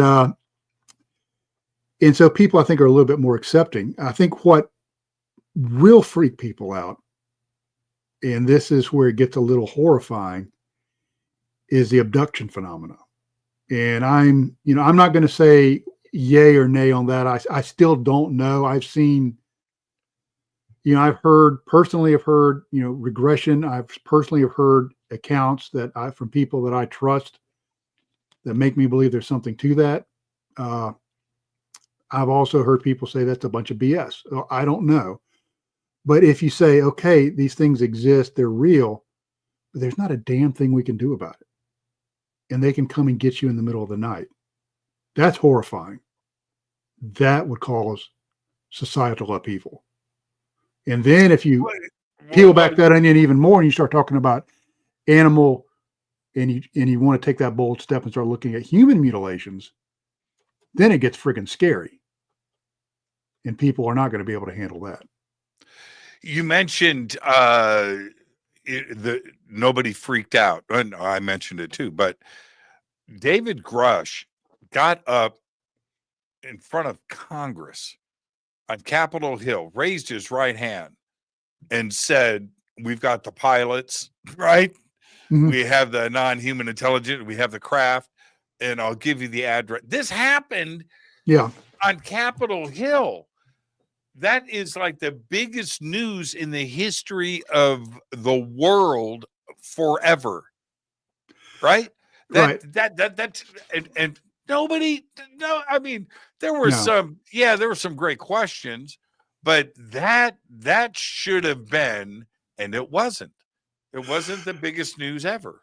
It's the way he did it was brilliant. Is he said, I was never read into these programs. This is just water cooler talk. And, you hear these things, you hear about other programs that you're not read into. You just do. He said, I've never signed a non-disclosure agreement on these particular programs, so I can talk about it. I ran it through my security manager, who most likely wasn't read into the program either. So they're not going to say, don't talk about it.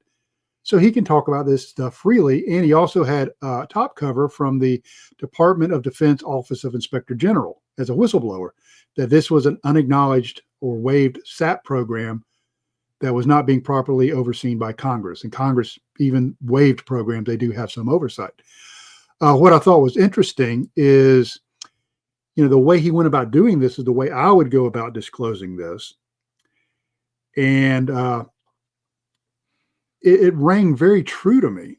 It rang very, very true and very authentic. And what I thought was interesting is right after he had his testimony, and I used to be a security manager, and I was the guy that people would come and report things to me, that could impact their ability to hold a clearance and medical stuff, convictions, things like that.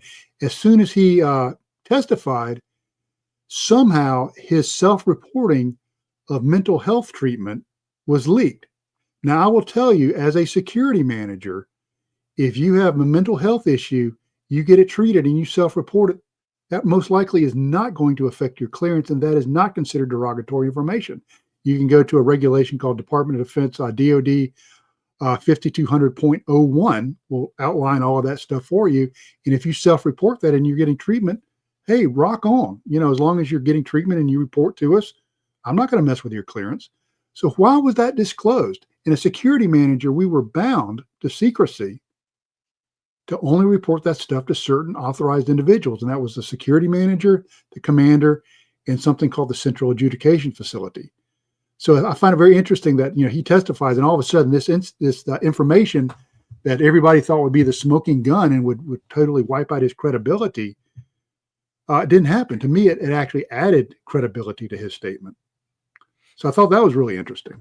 Yeah, now, I continue, but I agree. Yes. Yeah, I mean, and I was, I'm on the inside of this business, so I'm watching this unfold.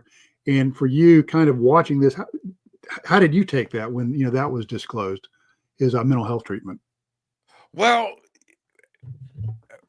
I think it's a method of operation, and it's something that has gone on since the Middle Ages. Yeah.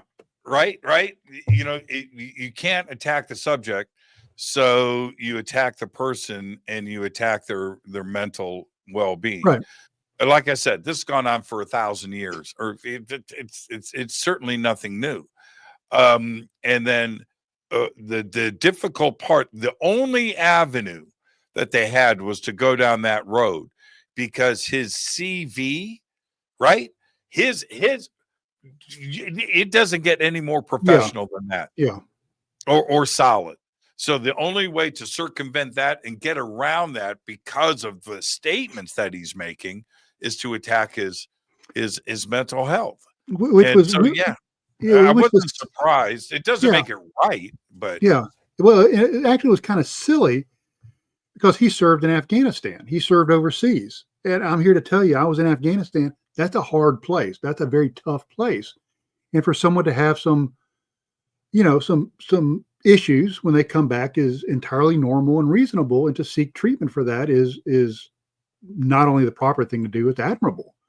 And to go that route, just it was really kind of pathetic. It was a very pathetic attempt at smearing somebody, which, in my opinion, did the exact opposite. It just added more credibility. It did the exact opposite. I don't think anybody reacted the way that I think what they were hoping was that, oh, he's just some deep psychosis crazy guy, when I think nearly everybody went, what are you doing?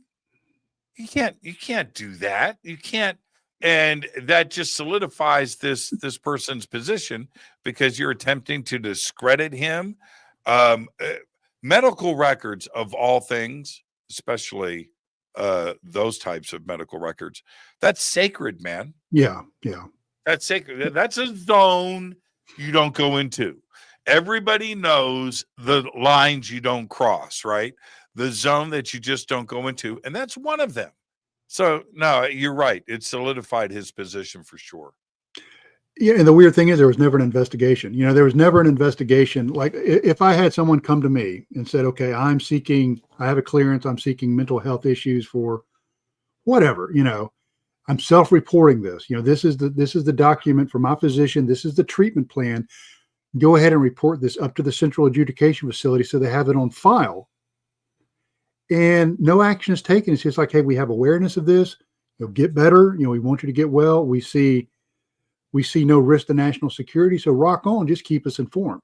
That's not a problem. But if I release that information, I would be investigated. I ran a risk of losing my clearance because I violated that trust and basically have upset the whole national security system by not keeping that stuff inviolate, where people would not feel comfortable coming to their security managers. But you never heard about that. You never heard about an investigation where this came from, or you never heard about whoever released this information actually being put on the carpet, because there's just a handful of places that info could have come from. And if I'd been on the case, I probably could have ferreted it out and given you a name. But it doesn't sound like they put somebody on it, to find out actually who leaked this. You raised such a good point, and I'll tell you why. Thank goodness he came out and sat down, raised his right hand, and testified in front of Congress before they pulled the mental health medical record bullshit, because then he wouldn't have been able to testify. Do you understand what I'm saying? If that, it would have been a totally different situation. But he came out, and because he went public, that stuff was taped. It was on C-SPAN. It was live television, all of that. He's protected by that now. Yeah, he is. Right. Yeah. You dig what I'm saying, right? No, exactly. And if it would have been the opposite, any whistleblower that gets messed with before they have a chance to whistleblow, that's where the damage is done. Yeah. And I've heard people make some outrageous claims before, that did not have that CV to back them up, that did not have that top cover to back them up, that did not have that access to back them up. He's very credible. And I will say this, I have no reason to disbelieve anything that he said. Now, I do know that sometimes if you're outside of a program, you may see something and misinterpret it. There was a program that I was on the outside of for quite a while, and I saw certain things, and just, being the curious guy I am, I started putting pieces together and said, okay, I think this program involves A, B, and C. And when I finally was read into it, I said, before you read me into it, this is what I think it is. And just, for grins and giggles. And while my logic was sound, I totally misinterpreted what I saw. What turned out not to be anything remotely like, what I thought it was. Mm-hmm. So, but I have no reason to disbelieve what he says he saw and heard. that he actually saw and heard. Now, unfortunately, people say, but he didn't actually see the bodies. Well, no, he didn't. He never said he did. He said he heard that from other people. I think what was so impressive, I mean, for the UFO community, thank God. Thank God. I said just thank God, whatever. Is that he didn't mess up in his speech. He didn't mess up any words. He didn't stumble. He didn't, you know what I mean? And just to say, well, he's so well spoken. Well, you know what?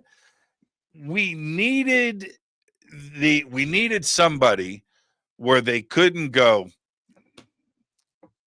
dude is crazy. Yeah. Right? Tinfoil hat, the label that's been put on this community forever. No, he got up there and just blew right through it and didn't skip a beat. And we needed that. Yeah. Trey, I was like, all right, it's go time. We got somebody up here that they can't tease. He was he was a professional. Yes. Like he'd been doing this his whole life, this kind of, presentations and briefings and So I mean, hats off to him. It was fascinating. I'm hoping that we see more of that. I had a friend of mine that was actually at the last congressional hearing here a few months ago. So, I'm going to see if I can, maybe worm my way into some of that and maybe meet with some folks and, maybe just throw some stuff out there. I don't have any interest in testifying, but, I do have some ideas. So, if you need help, let me know. Yeah, I will. Okay. Hey, Trey. So, TreyHudsonResearch.com. Everybody can head there and see what your latest is. Yep. Thank you so much, my friend. And when am I going to see you? Oh gosh, I don't know. I haven't had my speaking schedule start to fill up yet, so I don't know what's coming on there. I keep hoping that I'll get an invite to something where our paths will cross. But I'm still waiting to see what kind of percolates. Well, just be safe out there in 2025. Oh, you too. And I look forward to our next conversation, man. Let's don't wait a couple of years. There's no excuse for that. But love you. Thank you so much. And again, big shout out to Shay and Christy. I'll talk to you, Trey. Thank you so much. Thank you, man. Take care. Trey Hudson. It is TreyHudsonResearch.com. We have the links below over on our website and throughout social media. So with this has been our first show of 2025. And that's it. Today is my Friday. It is indeed your Thursday. It's my Friday. I'll see everybody right back here on Monday. Until then, I want you to be safe. Go back, Lee Tappy. Fade to Black is produced by Hilton J. Palm, Renee Newman, and Michelle Freed. Special thanks to Bill, John, Dex, Jessica, Dennis, and Kevin. Webmaster is Drew the Geek. Music by Doug Aldrich. Intro, Space Boy. Fade to Black is produced by KJCR for the Game Changer Network. This broadcast is owned and copyrighted 2024 by Fade to Black and the Game Changer Network, Inc.